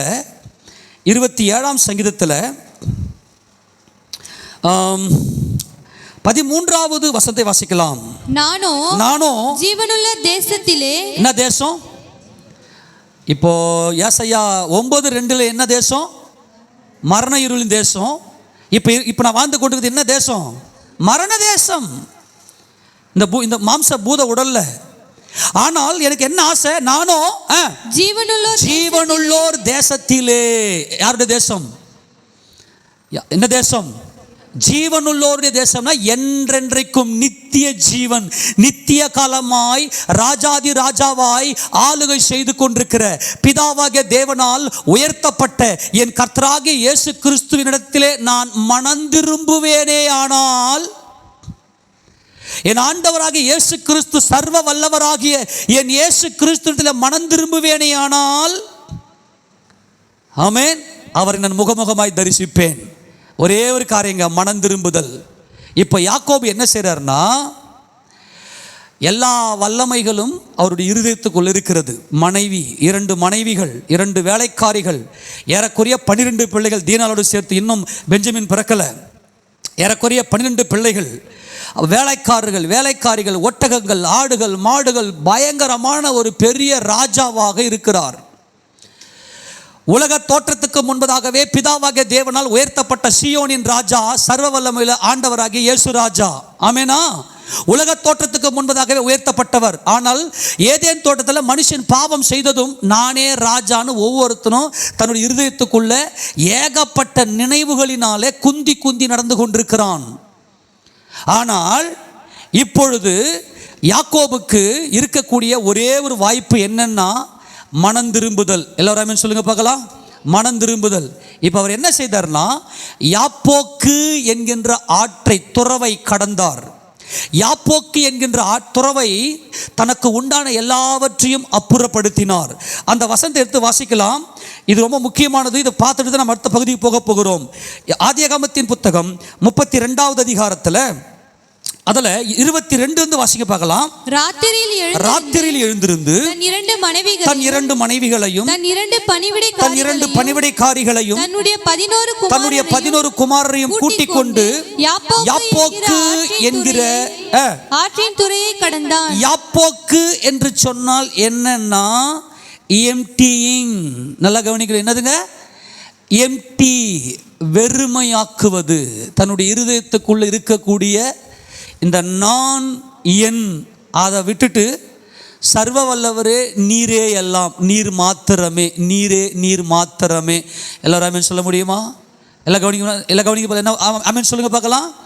நல்லா கவனிங்க. இப்போ யாக்கோபு யாருன்னா, பக்காயத்தன், ஏமாத்தி பிழைக்கிறது தான் ஒரு வேலை இல்லையா? யாக்கோபு என்று சொன்னால் ஹீல் ஹோல்டர், குதிங்காலை பிடித்து இழுப்பவன். இது சுபாவத்தின்படியே யாக்கோபுடைய குணம் என்னன்னா, யாக்கோபு எப்படிப்பட்டவர்னா, நல்ல ஒரு பயங்கரமான பாவியான ஒரு மனுஷன். நல்லா மைண்டில் வச்சுக்கணும். ஒரு ராஜா அப்படின்னா நீதி செய்யணும். அந்த நீதி செய்கிற ராஜாவுக்கு தான் மகிமை. ஒவ்வொரு மனுஷனும் பாவியாக இருக்கிறான், அவங்ககிட்ட நீதி இல்லை, ஆனால் பெருமை கொள்கிறான். ஆனால் இப்போ நான் என்ன செய்யணும்னா, யாக்கோபு தேவ சமூகத்தில் போய் நின்று, சர்வ வல்லமையுள்ள இயேசு தேவனே, யாக்கோபு வந்திருக்கிறேன், எத்தன் வந்திருக்கிறேன், ஏமாத்தி பிழைப்பவன் வந்திருக்கிறேன், பொறுக்கி வந்திருக்கிறேன், புறம்போக்கு வந்திருக்கிறேன். நல்லா கவனித்துக் கொள்ள வேண்டும். தேவ சமூகத்தில் போய் நிற்கும் போது யாக்கோபுடைய மனநிலை என்ன தெரியுமா? சர்வ வல்லவரிடத்தில் மனம் திரும்பினால் என்ன மனம் திரும்புதல்? தம்மை தாமே நிந்தையையும் அவமானத்தையும், நான் எப்படிப்பட்டவன் என்று சொல்லி என்னுடைய குணங்களை எடுத்து, நான் இந்த பூமியிலே உயிர் வாழ்வதற்கு ஒரே ஒரு எல்லளவு கூட தகுதி இல்லை அப்படின்னு சொல்லி, சர்வ வல்லமையுள்ள இயேசு ராஜா, சர்வ வல்லமையுள்ள மகாராஜா, நீர் என்னை ஆசீர்வதித்தால் ஒழிய நான் ஒரு எத்தன், நான் ஒரு பாவி, நான் ஒரு இச்சை உள்ளவன், நான் ஒரு பாவத்தில் பிறந்தவன் என்கின்ற அந்த ஒரு உணர்வோட தன் பிழைகளை உணர்கிறவன் யார்? பயங்கரமான ஒரு கேள்வி. தன் பிழைகளை உணர்கிறவன் யார்? மறைவான குற்றங்களுக்கு என்னை நீங்களாக்கி ரட்சியும் என்று சங்கீதக்காரன் சொல்றார். உன் பிழைய மாத்திரம் நீ உணர்ந்துட்டு, நீ எவ்வளவு பெரிய பாவி என்று சொல்லி சர்வ வல்லவரிடத்திலே நீர் மனம் திரும்புவீரே ஆனால், சர்வ வல்லவரிடத்திலே நீ மனம் திரும்புவீரேயானால், அந்த சர்வ வல்லவருடைய முகம் உன்மேல் பிரகாசிக்கும்.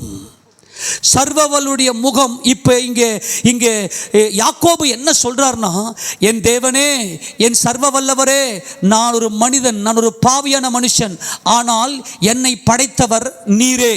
ஆமெனா? என்னை படைத்தவர் நீரே, எனக்கு உண்டான எல்லாவற்றையும் கொடுத்தவர் நீரே.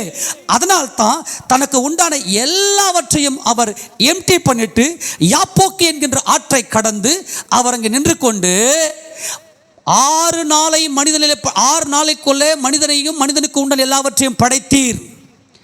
7ஆம் நாளிலே நீர் ஓய்ந்திருந்தீர். 8ஆம் நாள் என்பது தான் நித்திய ஜீவன். 8ஆம் நாள் என்பது தான் நித்திய ஜீவன். ஆனால் ஆதாமுடைய வம்சமாகிய நாங்கள் பாவம் செய்துவிட்டு 6ஆம் நாளையே கடக்கவில்லை. 6ஆம் நாளிலேயே மரணம் வந்து எங்களை கவ்விக்கொண்டது. 7ஆம் நாளை கடந்தால் தானே நாங்கள் 8ஆம் நாள் என்பது ஜீவனுக்கு உட்பட்டது. மனிதன் தேவனுடைய சாயலிலே படைக்கப்பட்டு காலங்களுக்கு அப்பாற்பட்டவனாய், காலமே நேரமே இல்லாத நித்திய ஜீவனுக்குள்ள என்றென்றைக்கு வாழும்படி தேவனால் படைக்கப்பட்டவன்.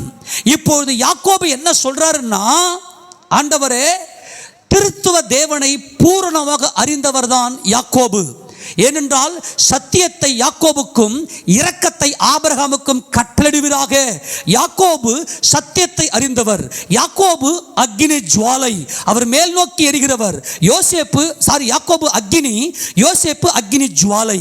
அக்கினி மேலே எரியும், அக்கினி ஜுவாலை வெர்டிகலா என்ன பண்ணும், எல்லாத்தையும் சுட்டெரிக்கும். நல்லா கவனிங்க. இப்போ இந்த இடத்துல யாக்கோபு என்ன செய்றாருனாக்கா, நல்லா கவனிக்கணும். தேவன் சகலத்தையும் சித்தம் கொண்ட சர்வ வல்லமை தேவன் ஆவியா இருக்கிறார், அவருக்கு ரூபம் இல்லை. ஆமெனா? நல்லா கவனிங்க. யாக்கோபு இந்த இடத்துல ஆண்டவர் சமூகத்தில் என்ன செய்தார் என்றால், ஓய்வு நாளை கொண்டாடினார், ஓய்வு நாளை அனுசரித்தார். யாக்கோபு பிதாக்கள் என்றாலே சத்தியத்தை அறிந்தவர்கள். எப்படிப்பட்ட ஓய்வு நாள்? 6ஆவது நாளிலே நீர் மனிதனை உண்டாக்கினீர்.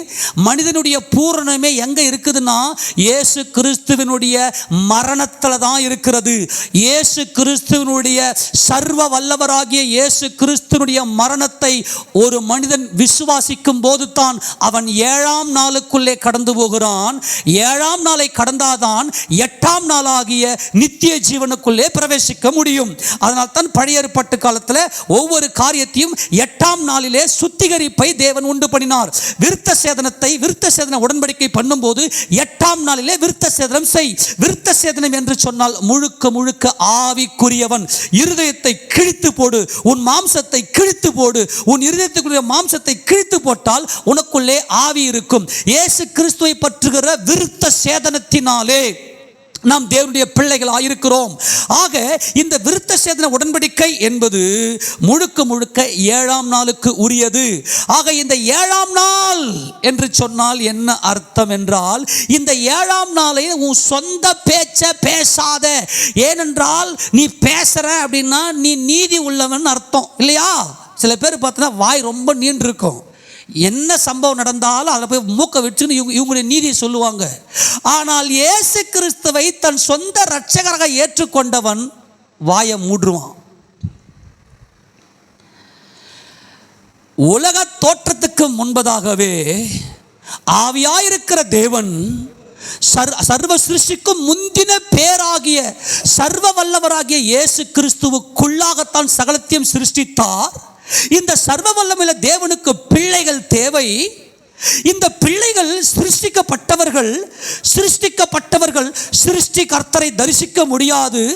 அவர்கள் சிருஷ்டிகர்த்தரை தரிசிப்பதற்காகத்தான் நீர் உலக தோற்றத்துக்கு முன்பதாகவே பலியானீர் என்பது தான் 6ஆவது நாளினுடைய பூரணம். 6ஆவது நாளுடைய பூரணம் எது என்றால், இயேசு கிறிஸ்துவோடு கூட சிலுவையில் மரிப்பது. ஒரு மனுஷன் இயேசு கிறிஸ்துவோடு கூட சிலுவையில் மரிக்கிறான் பாருங்க, அன்னைக்கு தான் அவனுடைய உற்பத்தி, அவனை சிருஷ்டித்த சிருஷ்டிப்பு நிறைவடைகிறது, பூர்ணமடைகிறது. இந்த அறிவுக்கு என் ஆத்துமா இயேசு கிறிஸ்துவோடு கூட சிலுவையில் சாக வேண்டும். இயேசு கிறிஸ்து 6ஆவது நாளிலே கல்வாரி சிலுவையிலே மரித்தார். வெள்ளிக்கிழமை சரியா 6வது நாள், முதல் நாள் ஞாயிற்றுக்கிழமை, 2வது நாள் திங்கட்கிழமை, 3வது நாள் செவ்வாய்க்கிழமை, 4வது நாள் புதன்கிழமை, 5வது நாள் வியாழக்கிழமை, 6வது நாள் வெள்ளிக்கிழமை. இயேசு கிறிஸ்து வெள்ளிக்கிழமை 3 மணிக்கு ஏன் மரித்தார் என்றால், அந்த மரணத்தில் தான் என்னுடைய பூரணம், என்னுடைய சிருஷ்டிப்பின் பூரணம் இருக்கிறது. இயேசு கிறிஸ்துவோடு கூட 6வது நாளில் நான் அவரோடு கூட சிலுவையில் மரிக்க வேண்டும். ஆமெனாம். தேவன், பிதாவாகிய தேவன் எல்லாவற்றையும் உயிரோடு இருக்க செய்கிறவர். ஆற்றலை ஆக்கவோ அழிக்கவோ முடியாது. ஒரு வகையில் இருக்கிற ஆற்றலை இன்னொரு வகையாக மாற்றலான்னு விஞ்ஞானம் சொல்லிருச்சு. ஆனால் ஏதோ வருது, ஏதோ போதுன்னு சொல்றான். எதுவுமே அழியவில்லை, எதுவுமே அழியாது. தேவன் எல்லாவற்றையும் உயிரோடு இருக்க செய்கிறவர். அப்படியானால் அண்ட சராசரில் சித்தம் கொண்டவர் பிதாவாகிய தேவன் யாருக்குள்ள? கிறிஸ்து இயேசுவுக்குள்ள, சர்வ வல்லவராகிய இயேசு கிறிஸ்துவுக்குள்ள. இந்த சர்வ வல்லவராகிய இயேசு கிறிஸ்துவை எல்லாவற்றுக்கும் சுதந்திரவாளியாக நியமித்தார். அவரை கொண்டு உலகங்களையும் உண்டாக்கினார் என்பதுதான் எபிரேயருக்கு நிருபம் 1வது அதிகாரம் அந்த வசனத்தை முழுக்க நீங்க வாசிக்கும் போது, சர்வத்துக்கும் சுதந்திரவாளியாக சர்வ வல்லவராகிய இயேசு கிறிஸ்து நியமித்திருக்கிறார். இப்ப என்ன செய்யணும்? 6வது நாளிலே கிறிஸ்து மரித்தார், அவரோடு கூட நான் மரித்தேன். 7ஆம் நாளிலே கிறிஸ்து அடக்கம் பண்ணப்பட்டார். எல்லாவற்றையும் உயிரோடு இருக்க செய்கிற பிதாவாகிய தேவன் கர்த்தராகிய இயேசு கிறிஸ்துவின் சரீரத்தை அழிவுக்கு விடவில்லை, அவருடைய ஆத்துமாவை பாதாளத்தில் விடவில்லை. ஆவியாயிருக்கிற பிதாவாகிய தேவன் அழிந்து, கர்த்தராகிய இயேசு கிறிஸ்து சரீரம் அழிந்து போகாதபடிக்கு 7வது நாள் என்பது தம்மை தாமே பூரணமாய் பிதாவாகிய தேவனுக்கு ஒப்பு கொடுத்த கிறிஸ்து இயேசுவினுடைய சரீரம் இருக்கிறதே, அதுதான் 7ஆம் நாள். நாம் இயேசு கிறிஸ்துவோடு கூட அடக்கம் பண்ணப்பட்டவர்களாக இருக்க வேண்டும். இதுதான் 7வது நாள். கர்த்தராகிய இயேசு கிறிஸ்துவோடு கூட நாம் அடக்கம் பண்ணப்பட்டவர்களாக இருக்க வேண்டும். இதுவே 7வது நாள். 6வது நாள் என்பது இயேசு கிறிஸ்துவோட செத்த அனுபவமும், நாம் அவரோடு கூட மரித்தோமானால் அவரோடு கூட பிழைத்தும் இருப்போம், அவரோடு கூட பாடுகளை சகித்தோமானால் அவரோடு கூட ஆளுகையும் செய்வோம். ஆக கர்த்தராகிய இயேசு கிறிஸ்துவோட சிலுவையில் மரித்தது உண்மையானால் இப்ப நீ 7ஆம் நாளுக்குள்ளே பிரவேசித்திருக்க வேண்டும். இந்த 7ஆம் நாள் என்பது கர்த்தராகிய இயேசு கிறிஸ்துவுடைய அடக்கம் பண்ணப்படுதல். பிதாவாகிய தேவன் அவரை 3வது நாளிலே உயிரோடு எழுப்பினார். அதாவது 8வது நாளிலே கர்த்தராகிய இயேசு கிறிஸ்து உயிரோடு எழுப்பி நித்திய ஜீவனை மனிதர்களுக்கு தேவன் கொடுத்தார். கரங்களை தட்டி அவருக்கு மகிமை செலுத்துவோமா?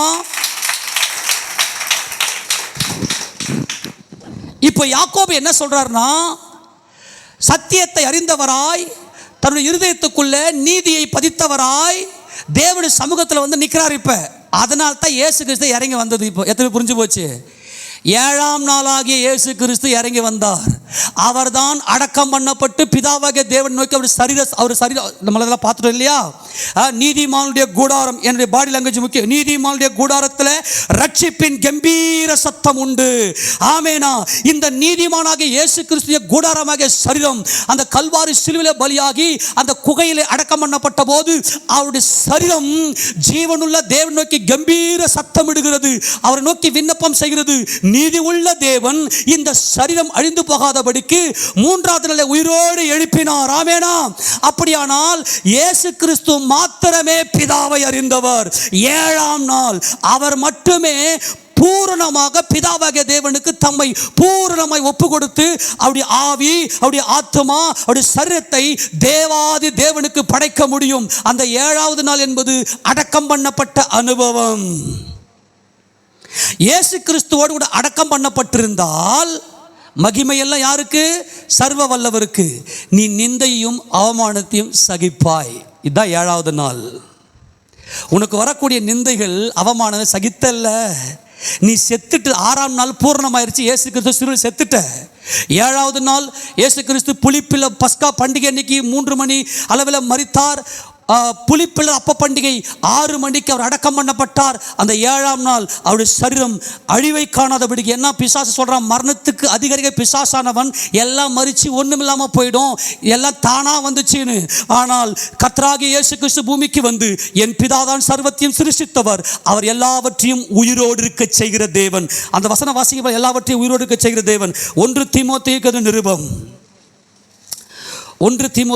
நிருபம் அதுல எல்லாவற்றையும் உயிரோடு இருக்க செய்கிற தேவன். 6வது அதிகாரம் 14வது வசனத்தை வாசிக்கலாம். 1 தீமோத்தேயு 6:14. எல்லாவற்றையும் உயிரோடு இருக்க செய்கிற தேவனுடைய, ஆமென் சொல்லுங்க பார்க்கலாம். தேவன் என்ன செய்கிறவர்? எல்லாவற்றையும் உயிரோடு இருக்க செய்கிற தேவன். அதான் 16வது சங்கீதத்தில் உம்முடைய பரிசுத்தரின் அழிவை காண ஒட்டீர். கரங்களை தட்டி உம்முடைய பரிசுத்தரின் அழிவை காண ஒட்டீர். ஆக 7ஆம் நாளாகிய ஓய்வு நாள், 7ஆம் நாளாகிய இயேசு கிறிஸ்து யாக்கோபு யாப்போக்கு ஆற்றை கடக்க பண்ணி அந்த ராவெல்லாம் ஜெபித்த போது கர்த்தராகிய இயேசு கிறிஸ்து வந்து விட்டார். ஏனென்றால் எனக்காக சிலுவையில் மரித்து எனக்காக அடக்கம் பண்ணப்பட்ட தேவன் நீரே, உம்முடைய இரக்கம் எனக்கு வேண்டும் சொல்லி நான் ஒரு பாவியாக வந்திருக்கிறேன். பெருமை எனக்கு கிடையாது, மகிமை எனக்கு இல்லை. ஆண்டவரே, நான் இப்ப சாக போகிறேன், மரணம் என்னை கவ்விக்கொண்டது, ஏசா வருகிறான், ஆனால் நீர் மாத்திரமே என்னை சிருஷ்டித்தவர். எனக்காகத்தான் நீர் உலக தோற்றத்துக்கு முன்பதாகவே அடிக்கப்பட்டீர். எனக்காகத்தான் உலக தோற்றத்துக்கு முன்பதாக நீர் அடிக்கப்பட்டீர்.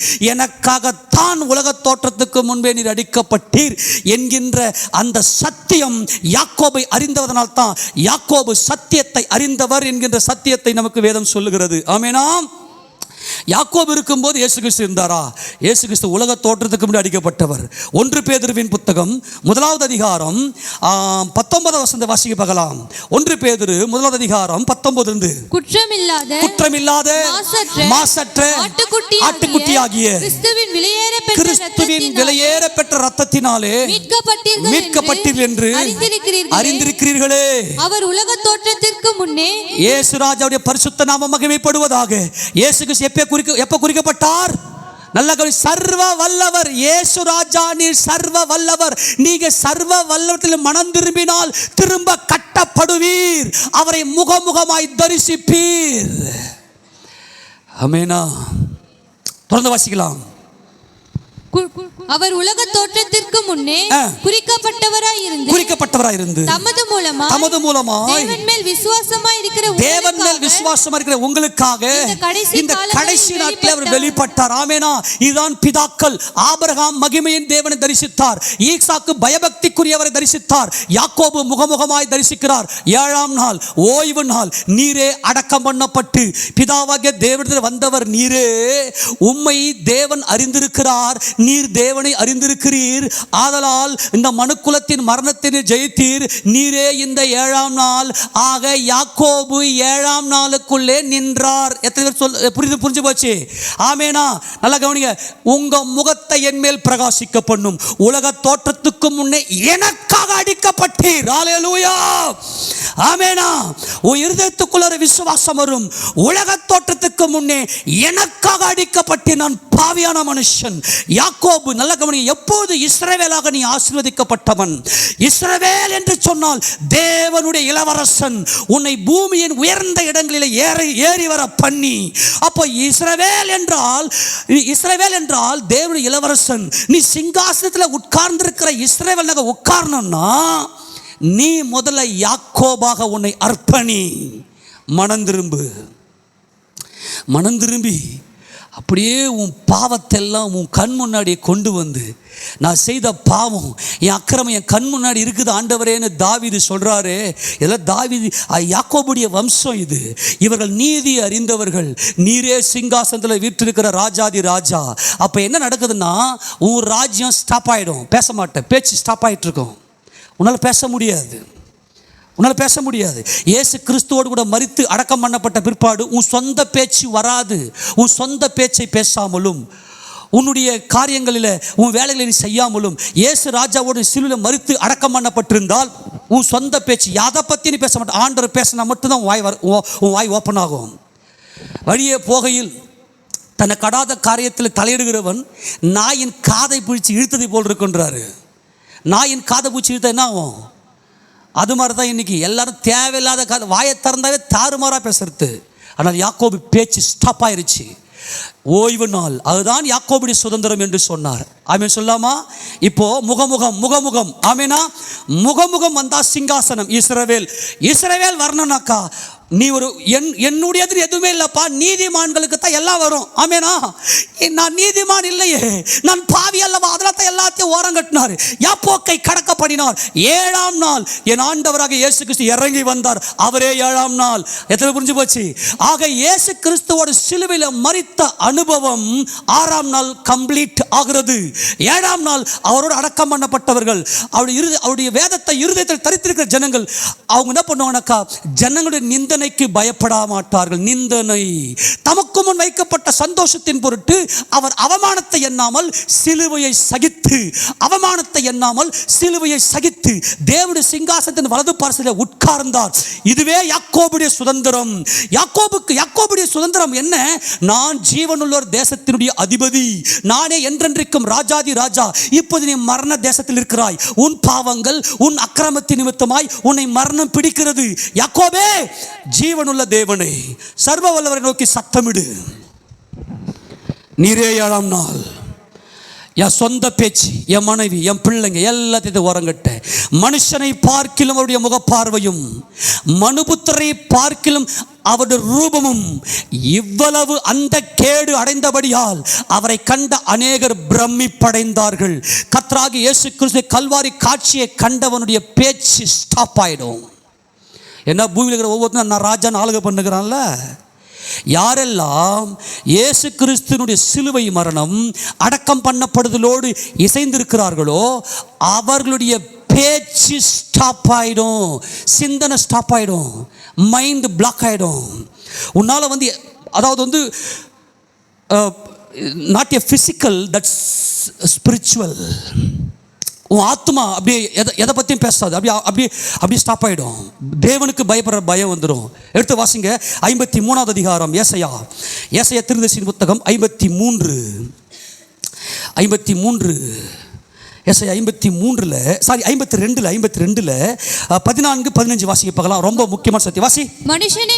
மனுஷனை பார்க்கிலும் அவருடைய முகப்பார்வையும் மனுபுத்திரை பார்க்கிலும் அவருடைய ரூபமும் இவ்வளவு அந்த கேடு அடைந்தபடியினாலே அவரை கண்ட அநேகர் பிரமிப்படைந்தார்கள்.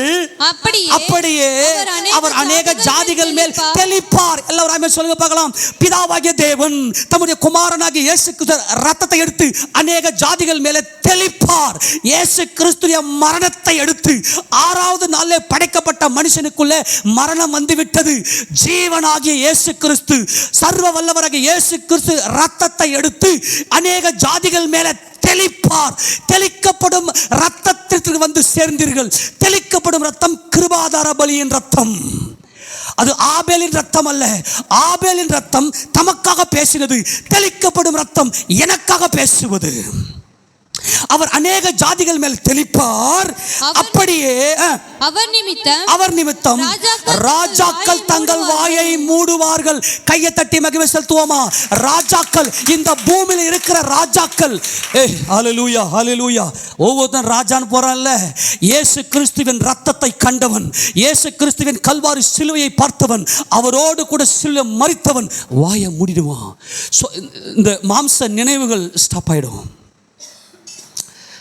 மாம்சத்தின் இச்சை, கண்களின் இச்சை, ஜீவனத்தின் பெருமை ஸ்டாப் ஆயிடும். அவர் ரத்தம் ஓய்வு நாள் உன் சொந்த பேச்சு பேசாமல் ஸ்டாப் ஆயிடும். உன்னால எதையுமே, அதாவது இந்த மாம்சிகமானது எல்லாம் சொல்ல முகமுகம் சர்வவளுடைய முகம் உன்மேலே பிரகாசிக்கிறது. கர்த்தர் உன்னை ஆசீர்வதித்து உன்னை காக்க கடவர். கர்த்தர் தம்முடைய முகத்தை உன்மேல் பிரகாசிக்க பண்ணி உன்மேல் கிருபையாய் இருக்க கடவர்.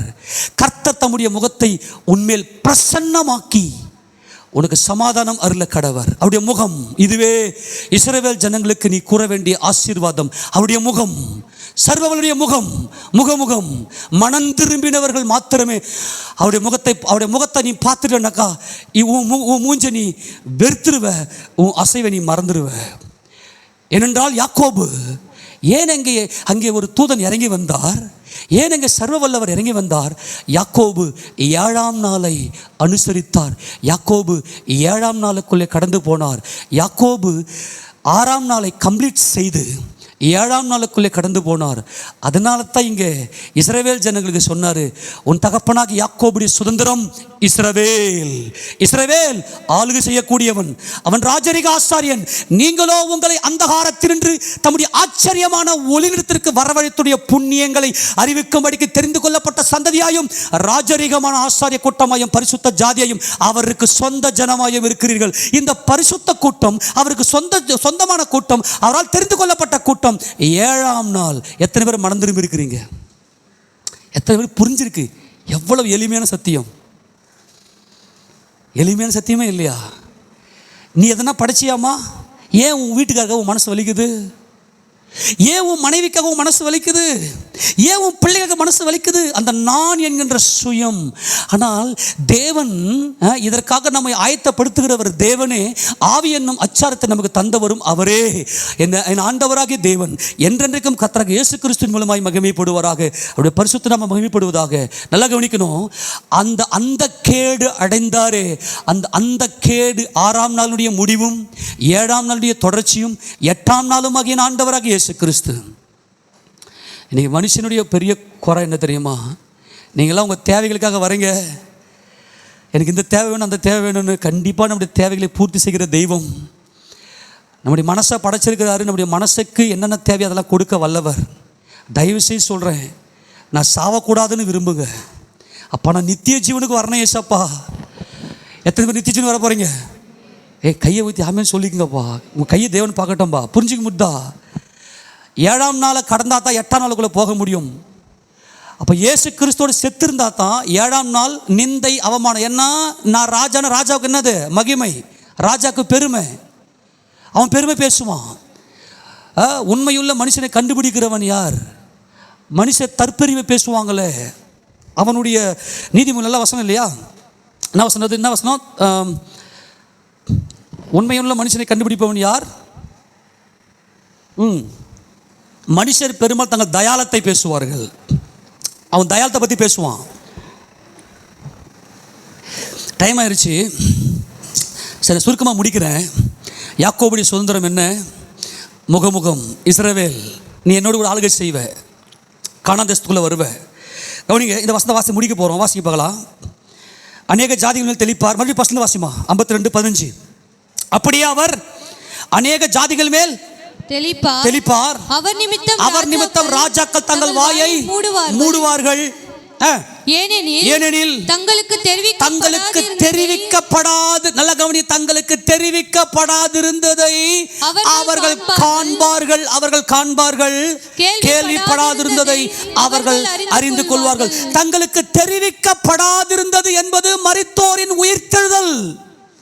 நீங்கள் கொலை செய்து சிலுவையில் அறையப்பட்டு நீங்கள் கொலை செய்த இயேசுவை நம்முடைய பிதாக்களின் தேவன் உயிரோடு எழுப்பினார். பிதாக்களின் தேவன், தேவாதி தேவன், தேவனுடைய கர்த்தராகிய இயேசு கிறிஸ்துவினுடைய பிதா என்பது கேள்விப்படாதது. திருத்துவமே நித்திய ஜீவன். நீங்க தங்களுக்கு தெரிவிக்கப்படாதிருந்தது என்பது மரித்தோரின் உயிர்த்தெழுதல். இன்றைக்கு வரைக்கும் எந்த மனுஷனும் உயிரோடு எழுந்திருக்கவில்லை. தங்களுக்கு தெரிவிக்கப்படாதிருந்த காஸ்பல், சுவிசேஷம் எது? கர்த்தராகிய இயேசு கிறிஸ்து நம்முடைய பாவங்களுக்கு அடிக்கப்பட்டு அடக்கம் பண்ணப்பட்டு 3ஆவது நாளிலே உயிரோடு எழுந்தார். இதுவே தங்களுக்கு தெரிவிக்கப்படாதிருந்ததை அவர்கள் காண்பார்கள். இயேசு கிறிஸ்துவை விசுவாசிக்கிறவர்கள் தங்கள் இருதயத்தில் அவரை காண்கிறார்கள். முகமுகம். தங்களுக்கு தெரிவிக்கப்படாதிருந்த பிதாவாகிய தேவன் சர்வ வல்லவர், சர்வத்தையும் சித்தம் கொண்டவர், சகலத்தையும் சித்தம் கொண்ட மகிமையின் தேவன். அவரை கேள்விப்படுவார்கள், அவரை அறிந்து கொள்வார்கள். எத்தனை பேருக்கு சந்தோஷமா மகிமையா இருக்கு? யாக்கோபுடைய சுதந்திரம். யாக்கோபுடைய சுதந்திரத்தால் உன்னை போஷிப்பேன். எவ்வளவு அவமானம், எவ்வளவு நிந்தை. இந்த ஊழியத்தில் வந்தாங்க எல்லாரும், எத்தனையோ பேர் வந்தாங்க. இன்றைக்கி அவங்களாம் இருந்தாங்கன்னா வெளியே ரோட்டில் கூட இடம் பிடிச்சிருக்காது. போடா நீயும் ஊழியமும் சத்தியமும், இங்கே போவாத அங்கே போவாத, இதை செய்யாத அதை செய்யாத. எவ்வளவு பேர் அசிங்கப்படுத்திட்டு காரியம் மூஞ்சில் துப்பிட்டு அங்கங்கே நடுவுலையும் கலையிலையும்.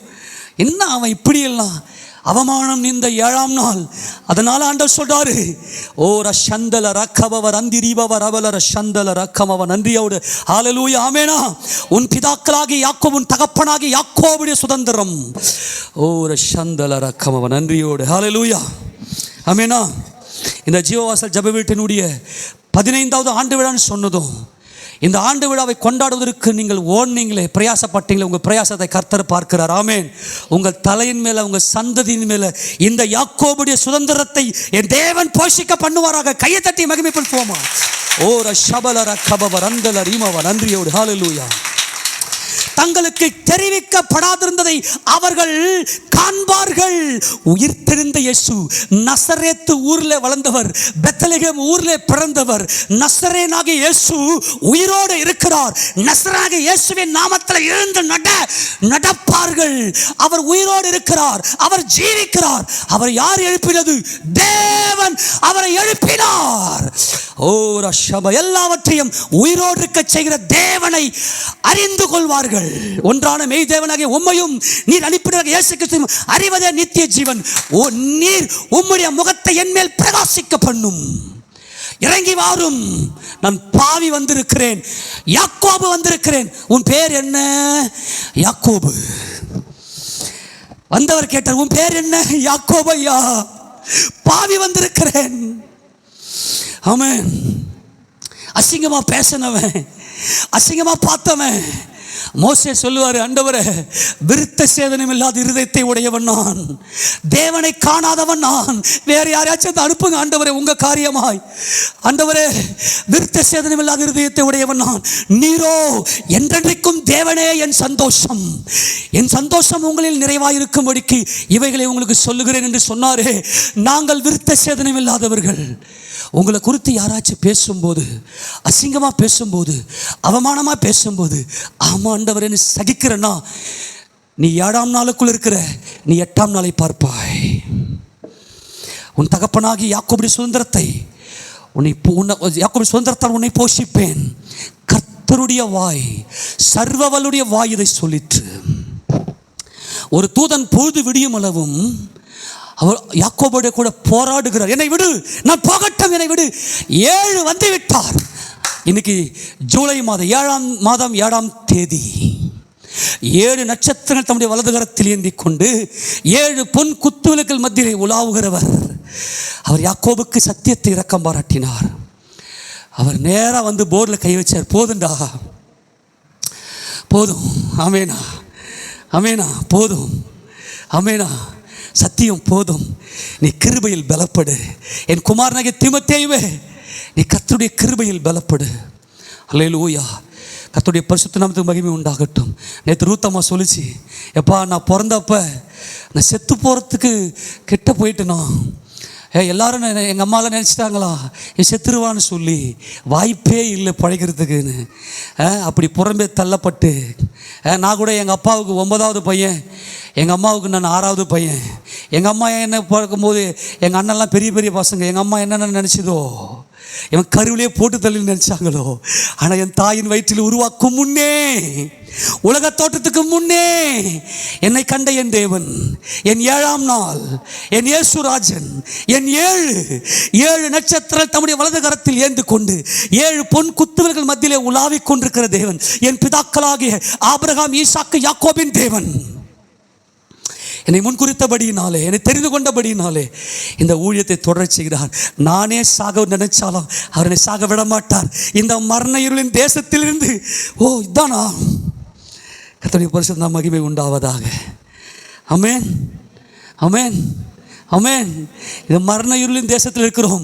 நாம் ஜீவனுள்ள தேசத்தில் அவரை முகமுகமாய் 27ஆம் சங்கீதத்தில், கர்த்தாவே உமது முகத்தை தேடுங்கள் என்று சொன்னீரே, உம்முடைய முகத்தையே தேடுவேன். உமது முகம். இப்போ நம்மளாம் ஜெபிக்க போகிறோம். நான் பல முறை சொல்லிட்டேன், ஜெபம் என்பது ஒன் வே டிராஃபிக் அல்ல, அது கான்வர்சேஷன். அது கான்வர்சேஷன், அது உரையாடல். அவருடைய முகம். அவர் என்னை மன்னித்திருக்கணும். அவர் என்னை மன்னித்திருக்கிறாரா? அவர் என்னோடு பேசியிருக்கிறாரா? அவரின் ஆத்மாவை தட்டி என் ஆத்மாவில் அவருடைய கரத்தை வச்சு ஆண்டவர்கிட்ட நான் கதர்னேன். ஆண்டவரே நான் என்னென்னமோ உட்காந்து என்னென்னமோ பண்ணிட்டேன்பா. கொஞ்சம் நாலேஜ் கொஞ்சம் உள்ளே வந்துருச்சு. எதை பார்த்தாலும் நான் என் மாம்சத்தில் பார்க்குறேன். என்னால் முடியல. பலவீனமே அறிவு தான், பலவீனமே அறிவு தான். ஊர்வன பரப்பன நடப்பன போவான வருவான இதெல்லாம். அப்போ நான் ஒரு நாள் அதிகாலையில் உட்காந்து ஜெபம் பண்ணுற வேலையில் ஜெபம் பண்ணிகிட்டே இருந்தேன். எனக்கு வெளிப்படுத்தப்பட்ட வெளிப்பாடுகளின் நிமித்தம் என்னை குறித்து நான் மேன்மை பாராட்டாதபடிக்கு என் மாம்சத்தில் ஒரு முள் கொடுக்கப்பட்டிருந்தது. அது என்னை விட்டு நீங்கும்படிக்கு நான் 3 தடவை விண்ணப்பித்தேன். கர்த்தர் சொன்னார், என் கிருபை உனக்கு போதும், உன் பலவீனத்தில் என் பலன் பூரணமாய் விளங்கும். இந்த அறிவு என்னை அப்படியே ஆக்கிரமிப்பு பண்ணுச்சு. என் அறிவு தான்.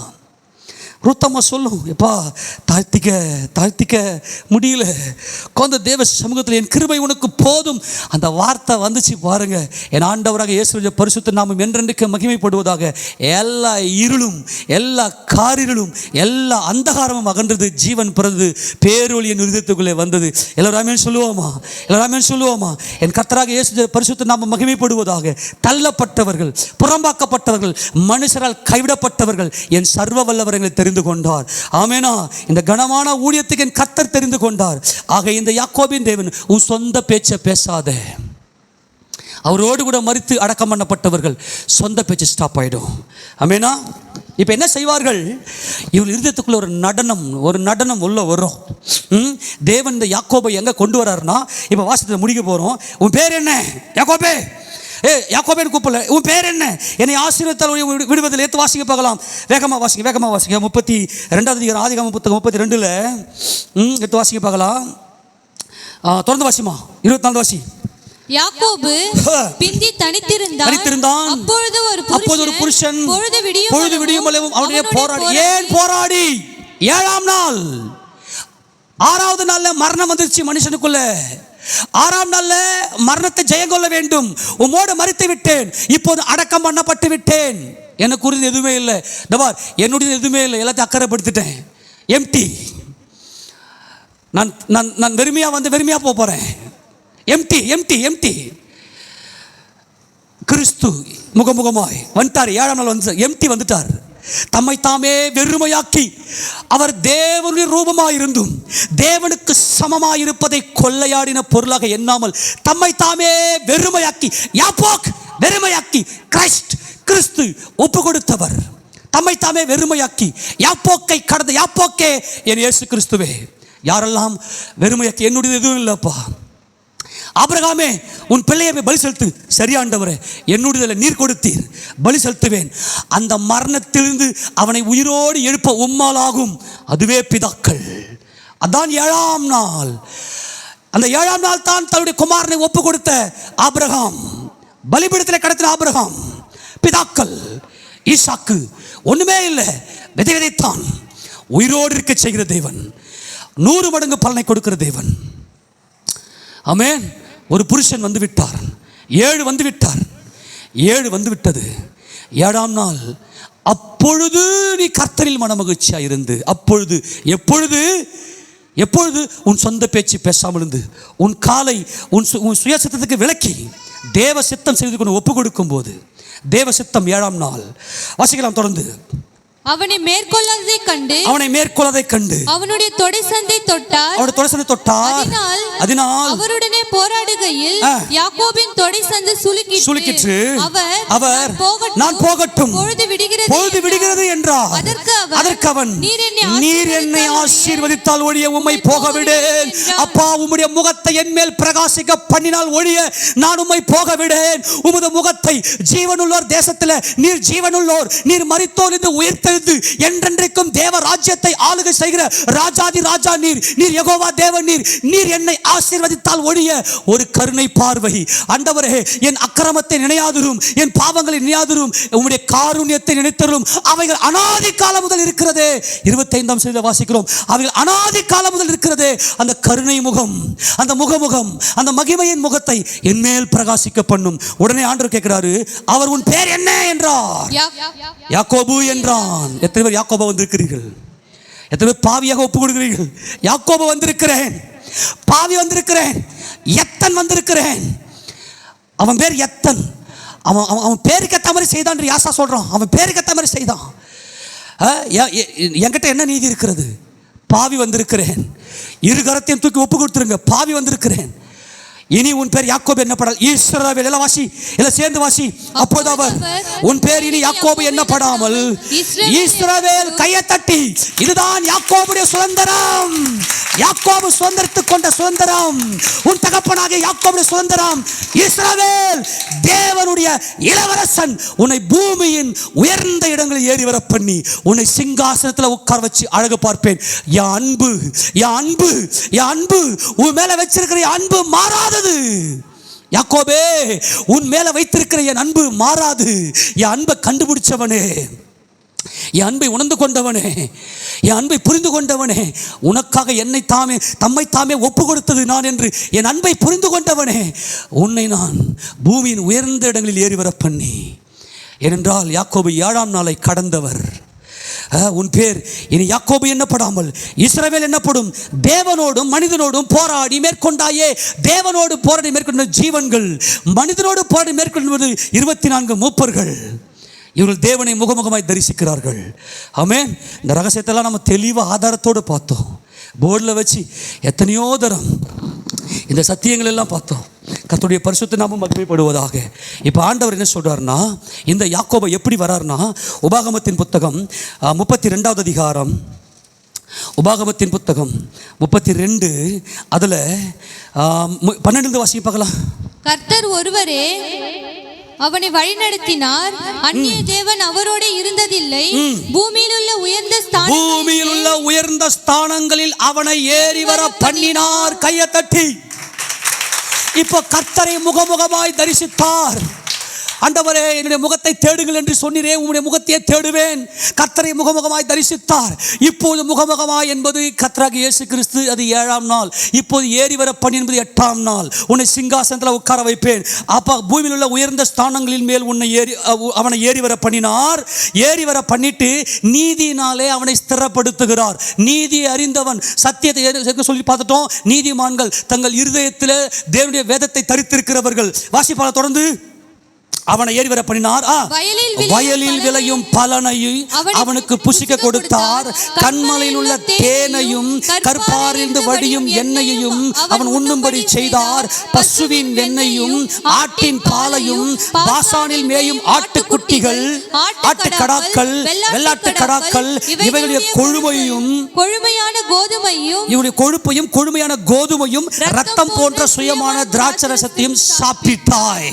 இப்ப தேவன் என்ன செய்தார்னா, அவனுக்கு வயலில் விளையும் பலனை என்பது கிறிஸ்து இயேசுவினுடைய பாடுகளை குறித்த சத்தியத்தை சொல்லிக் கொடுத்தார். கண்மலையின் தேன் என்று சொல்லுவது, தேன் என்பது கண்கள் தெளியும், இது சத்தியத்தினுடைய பூரண வெளிச்சம். இந்த பூரண சத்தியத்தை அவனுக்கு வெளிப்படுத்தி கொடுத்தார். கற்பாரிலிருந்து வடியும் எண்ணெய் என்பது கிறிஸ்து இயேசு கண்மலையாகி கிறிஸ்து அடிக்கப்பட்டதினாலே அபிஷேகத்தின் பூரணத்தை அனுபவிக்கும்படி செய்தார். பசுவின் வெண்ணெய் என்பது கர்த்தராகிய இயேசு கிறிஸ்து நன்மை தீமை அறியத்தக்க வயது வரை வரைக்கும் அவர் வெண்ணையும் தேனையும் சாப்பிட்டார். வெண்ணெய் என்பது நன்மையை காண்பிக்கிறது. தேவனுடைய நன்மை எது என்பதை நமக்கு போதித்து காண்பித்தார். அடுத்தது ஆட்டின் பால் என்பது தேவ பரிசுத்தம். பாசானில் மேயும் ஆட்டுக்குட்டி, ஆட்டுக்கடா, வெள்ளாட்டுக்கடா என்பது கொழுமையான சத்தியத்தை தேவன் நமக்கு வெளிப்படுத்தி கொடுத்தார். கொழுமையான கோதுமை என்பது உயிர்த்தெழுதலின் வல்லமை. ரத்தம் போன்ற திராட்சரசம் என்பது அவருடைய வருகை. ஆமெனா. இந்த சத்தியங்களினாலே அவனை போஷித்து, அவனை நியமித்து, அவனை பலப்படுத்துகிறார். இதுதான் யாக்கோபுடைய சுதந்திரம். ஆமெனா. இந்த சத்தியத்தெல்லாம் தேவன் நமக்கு வெளிப்படுத்தி காண்பித்திருக்கிறார். ஆமென் சொல்லுவோமா? அவருடைய பரிசுத்த நாமம் என்றென்றைக்கு மகிமைப்படுவதாக. இப்போ இவர்கள் என்ன செய்கிறார்கள் என்றால், தேவன் நாமத்தை என்ன பண்ண போறாங்க? இவங்க நீதி அறிந்து விட்டார்கள். ஆமெனா. நாம் சந்தோஷப்பட்டு கலி கூர்ந்து அவருக்கு தூய் செலுத்த கடவோம். ஆட்டுக்குட்டியினுடைய கல்யாணம் வந்தது. அவருடைய மனைவி தன்னை ஆயத்தம் பண்ண சொல்ல கேட்டேன். சுத்தமும் பிரகாசமான மெல்லிய வஸ்திரம் தரித்துக் கொள்ளும்படி அவளுக்கு அளிக்கப்பட்டது. அந்த மெல்லிய வஸ்திரம் பரிசுத்தவான்களுடைய நீதிகளே. இந்த நீதி அறிந்த ஜாதி தான் யாக்கோபின் ஜாதி. வேதத்தை இருதயத்தில் பதித்திருக்கிற ஜாதி தான் யாக்கோபின் ஜாதி. சத்தியத்தை அறிந்து வாசல் வழியாய் பிரவேசிக்கிற இந்த ஜாதிக்காக வாசலை திறந்து கொடுங்கள், நீதிமான்களுக்குள்ளே உள்ளே பிரவேசிப்பார்கள் என்று சொல்லி தேவன் இந்த சத்தியத்தை அறிந்த நீதி உள்ள ஜனங்களை குறித்து பேசுகிறார். அந்த வசனத்தை வாசிங்க. 26வது அதிகாரம், ஏசாயா தீர்க்கதரிசி புத்தகம் 26:1 வாசிங்க பார்க்கலாம். அக்காலத்திலே யூதா தேசத்தில் பாடப்படும் பாட்டாவது பெலனான நகரம் நமக்குண்டு, இந்த எருசலேம் சீயோன் நகரம் நமக்குண்டு, ரட்சிப்பையே அதற்கு மதிலும் அரணுமாக ஏற்படுத்துவார். சத்தியத்தை கை கொண்டு வருகிற நீதி உள்ள ஜாதி தான் யாக்கோபின் ஜாதி. ஏனால் என் தேவனே சர்வ வல்லவர். ஆமெனா. அவரே எல்லாம். உன்னுடைய இருதயத்தை தேவனுக்கு கொடு. முகமுகமா அவரை பார். உன் ஆத்மா முகமுகமா அவரை பார்க்கட்டும். வாசிக்க பார்க்கலாம். சத்தியத்தை கை கொண்டு ஒரு நீதி உள்ள ஜாதி உள்ளே பிரவேசிப்பதற்காக, அந்த சியோன் எருசலேமுக்குள்ளே பிரவேசிப்பதற்காக வாசல்களை திறவுங்கள். உம்மை உறுதியாய் பற்றி கொண்ட மனதை உடையவன் உம்மையே நம்பியிருக்கிறபடியால் நீர் அவனை பூர்ண சமாதானத்துடன் காத்துக்கொள்வீர். எல்லாரும் ஆமென் சொல்லாமா? நல்லா கவனித்துக் கொள்ளுங்க. நமது ஆண்டவராக இயேசு கிறிஸ்து நமக்காக யாவையும் செய்து முடித்தார். அந்த அன்பை உணர்ந்தவன் தான் யாக்கோபு. அன்பை உணர்ந்தவர் தான் யாக்கோபு. மனதுருக்கம் தான் யாக்கோபு. அந்த மனதுருக்கத்தை அறிந்தவர் தான் யாக்கோபு. இந்த ஜனங்கள் என்ன செய்வதற்காக தேவன் அழைத்திருக்கிறார்? எதற்காக இந்த சிங்காசனம்? அதை மாத்திரம் வாசித்து முடிக்க போகிறோம். நிறைய சத்தியங்கள் கொண்டு வந்திருக்கிற டைம் பார். கர்த்தருக்கு சித்தமானால் பின்வரும் நாட்களில் இதை நம்ம தியானம் செய்யலாம். இப்போ இந்த சந்ததி, இந்த யாக்கோபின் சந்ததி என்ன பண்ண போகுது? எதற்காக தேவன் தெரிந்து கொண்டார்? சங்கீதம் 149 சங்கீதத்தில் 1 வாசிக்க போகிறோம். 149 சங்கீதம் 1. அல்லேலூயா. கர்த்தருக்கு புதுப்பாட்டை பாடுங்கள். புதுப்பாட்டு என்ன பார்த்து ஞாபகம் இருக்குதா? புதுப்பாட்டு அதரிசனமானவரை நான் தரிசித்து பாடுவதே புதுப்பாட்டு. உன் கண்ணில் பார்க்கறத பார்த்து பாடுறதெல்லாம் பழைய பாட்டு, அது சாக்கடை பாட்டு. அப்போ கிறிஸ்துவ பாடல்கள் எல்லாம் துதி, நல்லா பாட்டு பாடி அவரை மகிமைப்படுத்துங்க. தேவனுக்கு பாடுகிற பாடல் மாத்திரமே புது பாடல். அன்பாய்களுக்கு சொல்லுகிறேன், நீ கர்த்தருக்குள்ள மனமகிழ்ச்சியா வளரணும்னா முதல்ல ஏசப்பா பாட்டை மட்டும் கேளு. சினிமா பாட்டை விட்டு விலகு. கர்த்தராகிய இயேசு கிறிஸ்து நாமத்தில் எல்லா சினிமா ஆவியும் இன்றோடு ஒழிந்து போவதாக. ஆமென் சொல்லுவோமா? அவருக்கு புதுப்பாட்டு. என் இயேசு ராஜாவை பாடுகிற பாடல் எல்லாம் புது பாடல்களே. அவரே சர்வவல்லவர் பாடுகிற கர்த்தருக்கு அது புதுப்பாடு. ஏனென்றால் அவர் அதரிசனமான தேவனுடைய நாமத்தை நாம் மகிமைப்படுத்துகிறோம். பரிசுத்தவான்களின் சபையிலே அவருடைய துதி விளங்குவதாக. இஸ்ரவேல் தன்னை உண்டாக்கினவரில் மகிழவும். புரிஞ்சு போச்சா? எப்போது இஸ்ரவேல்? யாக்கோபு. எப்போது இஸ்ரவேல்? என்னை உண்டாக்கினவரே, சர்வ சிருஷ்டிக்கும் முந்தின பேரே, உலக தோற்றத்துக்கு முன்பு அடிக்கப்பட்ட தேவ ஆட்டுக்குட்டியே, என்னை ஆசீர்வதியும். இஸ்ரவேல் தன்னை உண்டாக்கினவரில் மெல்கிசேதேக்கே, என்னை ஆசீர்வதியும். இந்த இஸ்ரவேல் தன்னை உண்டாக்கினவர்கள் மகிழவும். சியோன் குமாரர். ஆமெனா. சியோன் தேவாதி தேவனுடைய மகாராஜாவின் நகரம். அது சர்வ பூமியின் மகிழ்ச்சி. அந்த சியோன் பர்வதத்தில் என் ராஜாவை அபிஷேகம் பண்ணி வைத்திருக்கிறேன். அப்ப இஸ்ரவேல் சியோன் குமாரர். புரிஞ்சு போச்சா? இந்த சியோன் எருசலேம் என்கிற மகிமைக்குள்ளே தேவன் நம்மை நடத்தும் என்று சொல்லுகிறார். இது வருகையில் எடுத்துக்கொள்ளப்படுற சந்ததி. ஆமென் சொல்லாமா? தொடர்ந்து வாசிக்கும் போது அவருடைய நாமத்தை நடனத்தோட துதித்து தம்புரினாலும் கிண்ணறத்தினாலும் அவரை கீர்த்தனம் பண்ண கடவர்கள். தாவீது நடனமாடினார். தாவீது அப்படியே யாக்கோபுடைய வித்து. நல்லா கவனிங்க. தாவீது நடனமாடினார் என்றால் அவர் இஸ்ரவேல். தாவீதுக்குள்ளே இஸ்ரவேல் இருக்கிற நடனம் ஆடுவது என்பது சாதாரண விஷயம் அல்ல. உன்னை நீ வெறுத்துட்டு அவர் முகத்தை நீ பார்த்தால், உன் முகத்தை நீ வெறுத்துட்டு அவர் முகத்தை நீ பார்த்தா மட்டும்தான் டான்ஸ் ஆட முடியும். அது ஒரு ராஜா. இன்னைக்கார டான்ஸை பற்றி நான் பேசல. இது எப்படி? தாவீது தன் முழு பலத்தோடு ஆடினார். உடன்படிக்கை பெட்டிக்கு முன்பதாக தம்முடைய முழு பலத்தோடு, அந்த முழு பலம் என்பது எம்ப்டிங், அவருடைய ஃபேஸ் டு ஃபேஸ். தேவனை முகமுகமாய் தரிசித்தால் மாத்திரமே, தன் இருதயத்திலே முகமுகமாய் தரிசித்தால் மாத்திரமே நடனம் ஆட முடியும். நடனம் என்பது அது உயர்ந்த உன்னத அனுபவம். இன்னைக்கு ஆடுறது களியாட்டு, அதை சொல்லல. நடனம் ஆடுவது என்பது எல்லாரும் ஆட முடியாது. அந்த இருதயத்துக்குள்ள தேவனுடைய அந்த முகம், அந்த முகமுகம் உள்ளே இருந்தால் மாத்திரமே இந்த நடனம் வரும். இது இஸ்ரவேல் அங்கே நடனம் ஆடினார். அவருடைய இருதயத்துக்குள்ள ஒரு நம்பிக்கை வந்துச்சு, நான் சாக போறதில்லை, நான் சாக மாட்டேன், உங்களை விட மாட்டேன், நீர் என்னை ஆசீர்வதியும், நீ இரக்கமும் நீர் மனதுருக்கமும் இரக்கிருபையும் உள்ள தேவன் என்பதை அறிவேன் என்பதை அறிந்தது தான் 7ஆம் நாள் சத்தியம் புரியணும். ஆமென். நடனத்தோட துதித்து தம்புரினாலும் கிண்ணறத்தினாலும் அவரை கீர்த்தனம் பண்ண கடவர்கள். கர்த்தர் தம்முடைய ஜனத்தின் மேல் பிரியம் வைக்கிறார். சாந்த குணம் உள்ளவர்களை ரட்சிப்பினால். இந்த ரட்சிப்பு தான் சாந்த குணம் உள்ளவர்கள் பூமியிலே ஆளுகை செய்வார்கள். சங்கீதம் 37:11 வாசித்தோம். ஞாபகம் இருக்குதா? அதாவது சாந்த குணமுள்ளவர்களை ரட்சிப்பினால் அலங்கரிப்பார் என்றால் சாந்த குணமுள்ளவர்கள் பூமியை சுதந்திரித்துக் கொள்வார்கள். அந்த வசனம் வாசித்து படிங்க பார்க்கலாம். சங்கீதம் 37:11. சாந்த குணமுள்ளவர்கள் பூமியை சுதந்தரித்து மிகுந்த சமாதானத்தினால் மனமகிழ்ச்சியா இருப்பார்கள். ஆக தாவீது ராஜா தான் சுதந்திரித்துக் கொண்டார். ஆமெனா. யாக்கோபுடைய சந்ததியாக தாவீது ராஜா தம்முடைய ஜனங்களுக்கு நீதியும் நியாயமும் செய்தார். வசனம் தெளிவாக பார்த்தோம், பலமுறை பார்த்துருக்கிறோம். தாவீது ராஜா தம்முடைய ஜனங்களுக்கு நீதியும் நியாயம் செய்தார். ஏனென்றால் அவர் யாக்கோபின் சந்ததி. அவர் மீகால் தூஷித்த போது, நான் இன்னும் என் பார்வைக்கு நீசனும், என் பார்வைக்கு நீசனும் அர்ப்பணமாக இருக்கிறேன். நான் ஒன்றும் அற்பம்டா, அற்பாயுசு, நான் சாகக்கூடியவன், நான் மாற்றல் மேன், நான் ஒன்றுமில்லாதவன், நான் சாகக்கூடியவன். அந்த உணர்வு வந்துருச்சுன்னா உன்னால் நடனத்தை கண்ட்ரோல் பண்ணவே முடியாது. உன் மனம் துள்ளி குதிக்கும், உன்னுடைய சரீரம் அசையும். இது ஒரு உன்னத அனுபவம். நடனம் என்பது உன்னத அனுபவம். எப்போதுமே எல்லா காரியத்தையுமே உன் பார்வையில் பார்க்கக்கூடாது, தேவனுடைய பார்வையில் பார்க்கணும். எல்லாமே நல்லது தான், ஆனால் எது எங்கெங்கே செய்யப்படணும் அது அங்கங்கே செய்யப்படணும். ஆக நடனத்தோடு துதிக்கிறது என்பது அங்கே யாக்கோபுக்குள்ளே அந்த நடனம் இருந்துச்சு, அவருக்குள்ளே அந்த நடனம் இருந்தது. அந்த நடனம் அந்த யாப்போக்கு ஆற்றங்கரையில் நடனம் இருந்துச்சு யாக்கோபுக்கு.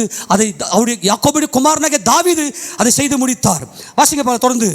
பரிசுத்தவான்கள் மகிமையோட கலிகூர்ந்து தங்கள் படுக்கைகளின் மேல் கம்பீரிப்பார்கள். ஜாதிகளிடத்தில் பழி வாங்கவும், எல்லாமே சொல்லுங்க பார்க்கலாம், ஜாதிகளிடத்தில் பழி வாங்கவும், ஜனங்களை தண்டிக்கவும். எல்லாம் கவனிக்க பார்க்கலாம். எல்லாருமே சொல்லுங்க. நம்மளாம் மரித்து உயிரோடு எழுந்து ஏசப்பா ராஜ்யத்தில் ஆளுகை செய்யப்படுறோம் இல்லையா? எல்லாமே சொல்லுங்க. இந்த வேதத்தை அறிந்திருக்கிற ஜனம் என்ன பண்ண போறாங்கன்னா, யாரெல்லாம் எப்படி வாழ்ந்தாங்க இந்த பூமியில், செத்தாங்க இல்லையா? தேவனுக்கு மகிமை செலுத்தாம தங்களுடைய பெருமைக்காக வாழ்ந்தாங்க இல்லையா? அவங்க மொத்த பேருடைய வாழ்க்கையை நமக்கு அப்படியே தெரியும். அப்படியே இந்த யாக்கோபுடைய வம்சம் அவங்கள தண்டிக்கும். என் அப்பாவை துதிக்காம, என் ராஜாவை துதிக்காம, மிருகமே, எது நீதி? இந்த பொருள் யாருது? அவர்களுக்கே சேரணும், அவர் தான் மகிமை சேரணும். அண்ட சராசரி யார் படைச்சது? என் சர்வ வல்லவர் இயேசு கிறிஸ்து படைச்சார். ஆக மகிமை என்றென்றைக்கும் அவருக்கு.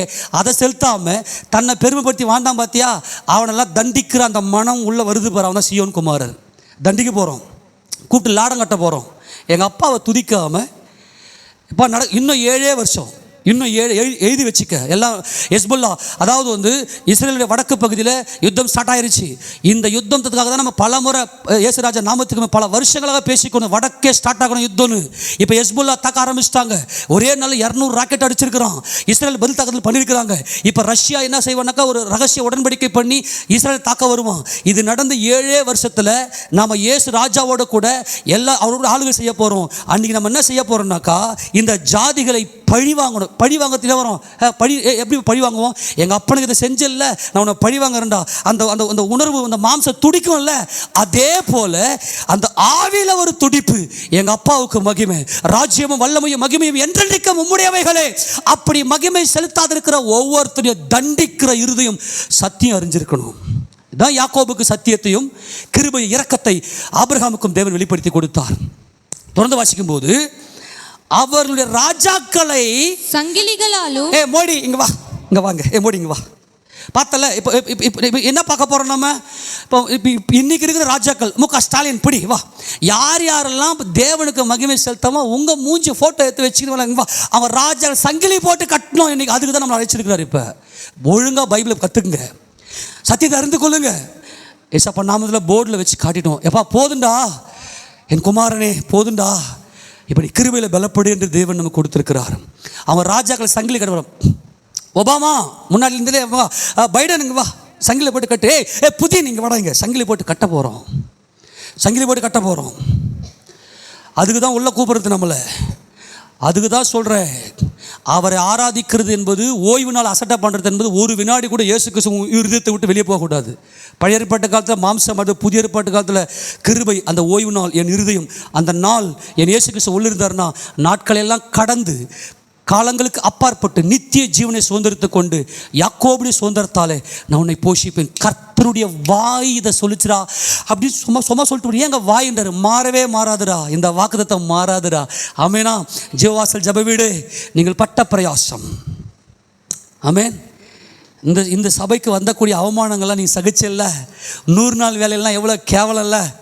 ஆமாண்ணா, 100 நாள் வேலையெல்லாம் என்னென்ன பேசுனாங்கல்ல, என்னடா இது உங்கள் பாஸ்டர் இதை சொல்லிட்டானா, இதை பண்ண அப்படி பண்ண இவ்வளோ சொன்னாங்கல்ல, அதெல்லாம் சகிச்சல்ல. 7ஆம் நாள், ஆமேன், 7ஆம் நாள். நீ 8ஆம் நாளுக்குள்ளே போகிற. ஒரு வாரத்துக்கு எத்தனை நாள்? 7 நாள். அந்த 6 நாள் தான் எல்லாமே நமக்கு முடிஞ்சு போச்சு. 7ஆம் நாள் என்பது இயேசு கிறிஸ்துடைய அந்த விசுவாசம். அது இன்றைக்கி தெரியல. ஆனால் யாக்கோபு இதை புரிந்து கொண்டார். ஆமெனா, கர்த்தருடைய பரிசுத்த மகிமை உண்டாவதாக. அந்த அத்தனை ராஜாக்களையும் கூப்பிட்டு சங்கிலி போட்டு கட்டி அவருடைய மேன்மக்களை இரும்பு விலங்கு போட்டு கட்டி எழுதப்பட்ட நியாய தீர்ப்பை எல்லாரும் ஆமென் சொல்லாமா? ஆதியாகமத்திலிருந்து வெளிப்படுத்தின விசேஷம் வரைக்கும் ரகசியங்கள் புரியணும் உங்களுக்கு. இந்த நியாய தீர்ப்பை அவங்க மேலே செலுத்துறது தான் யாக்கோபுடைய சந்ததி.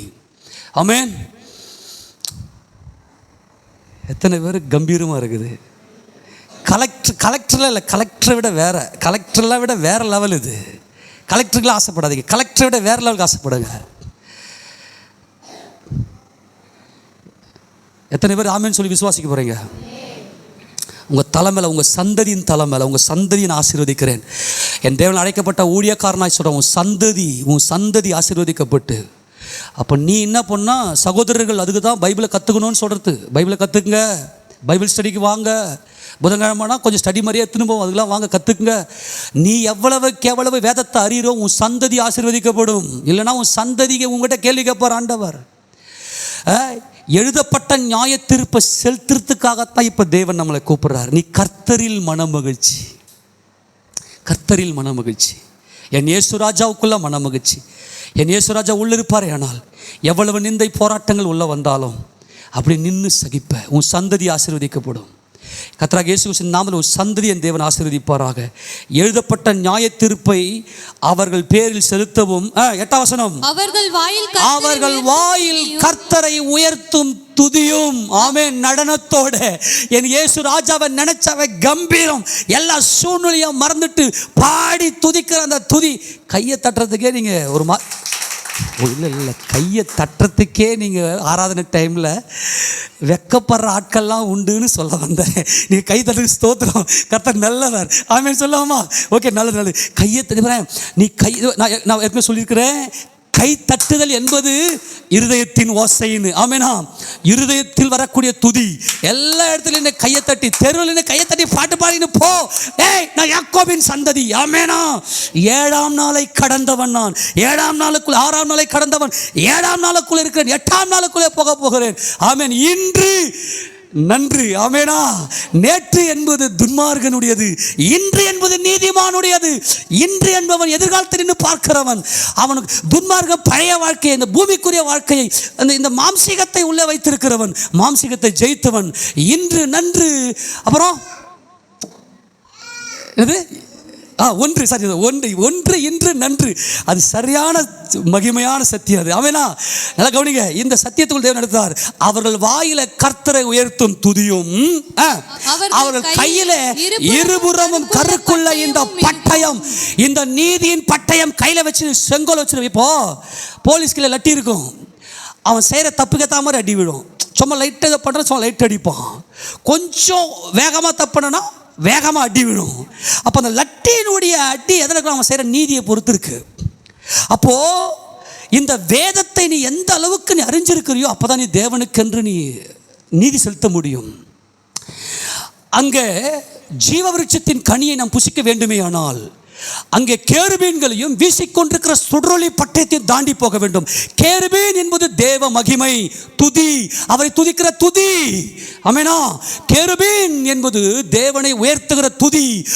கர்த்தருக்குள் மனமகிழ்ச்சி என்பது துதி என்று சொன்னேன், முகமுகம் என்று சொன்னேன். அவரை முகமுகமாக பார்த்தாவே துதி பொங்கும். ஆக தேவனாகிய கர்த்தர் ஆதாமை, மனுஷனை வெளியே துரத்தி விட்டு ஜீவவிருட்சத்துக்கு போகும் வழியை காவல் செய்ய ஏதேன் தோட்டத்துக்கு கிழக்கே கேருபீன்களையும் வீசிக்கொண்டு சுடரொளி பட்டயத்தையும் வைத்திருந்தார்.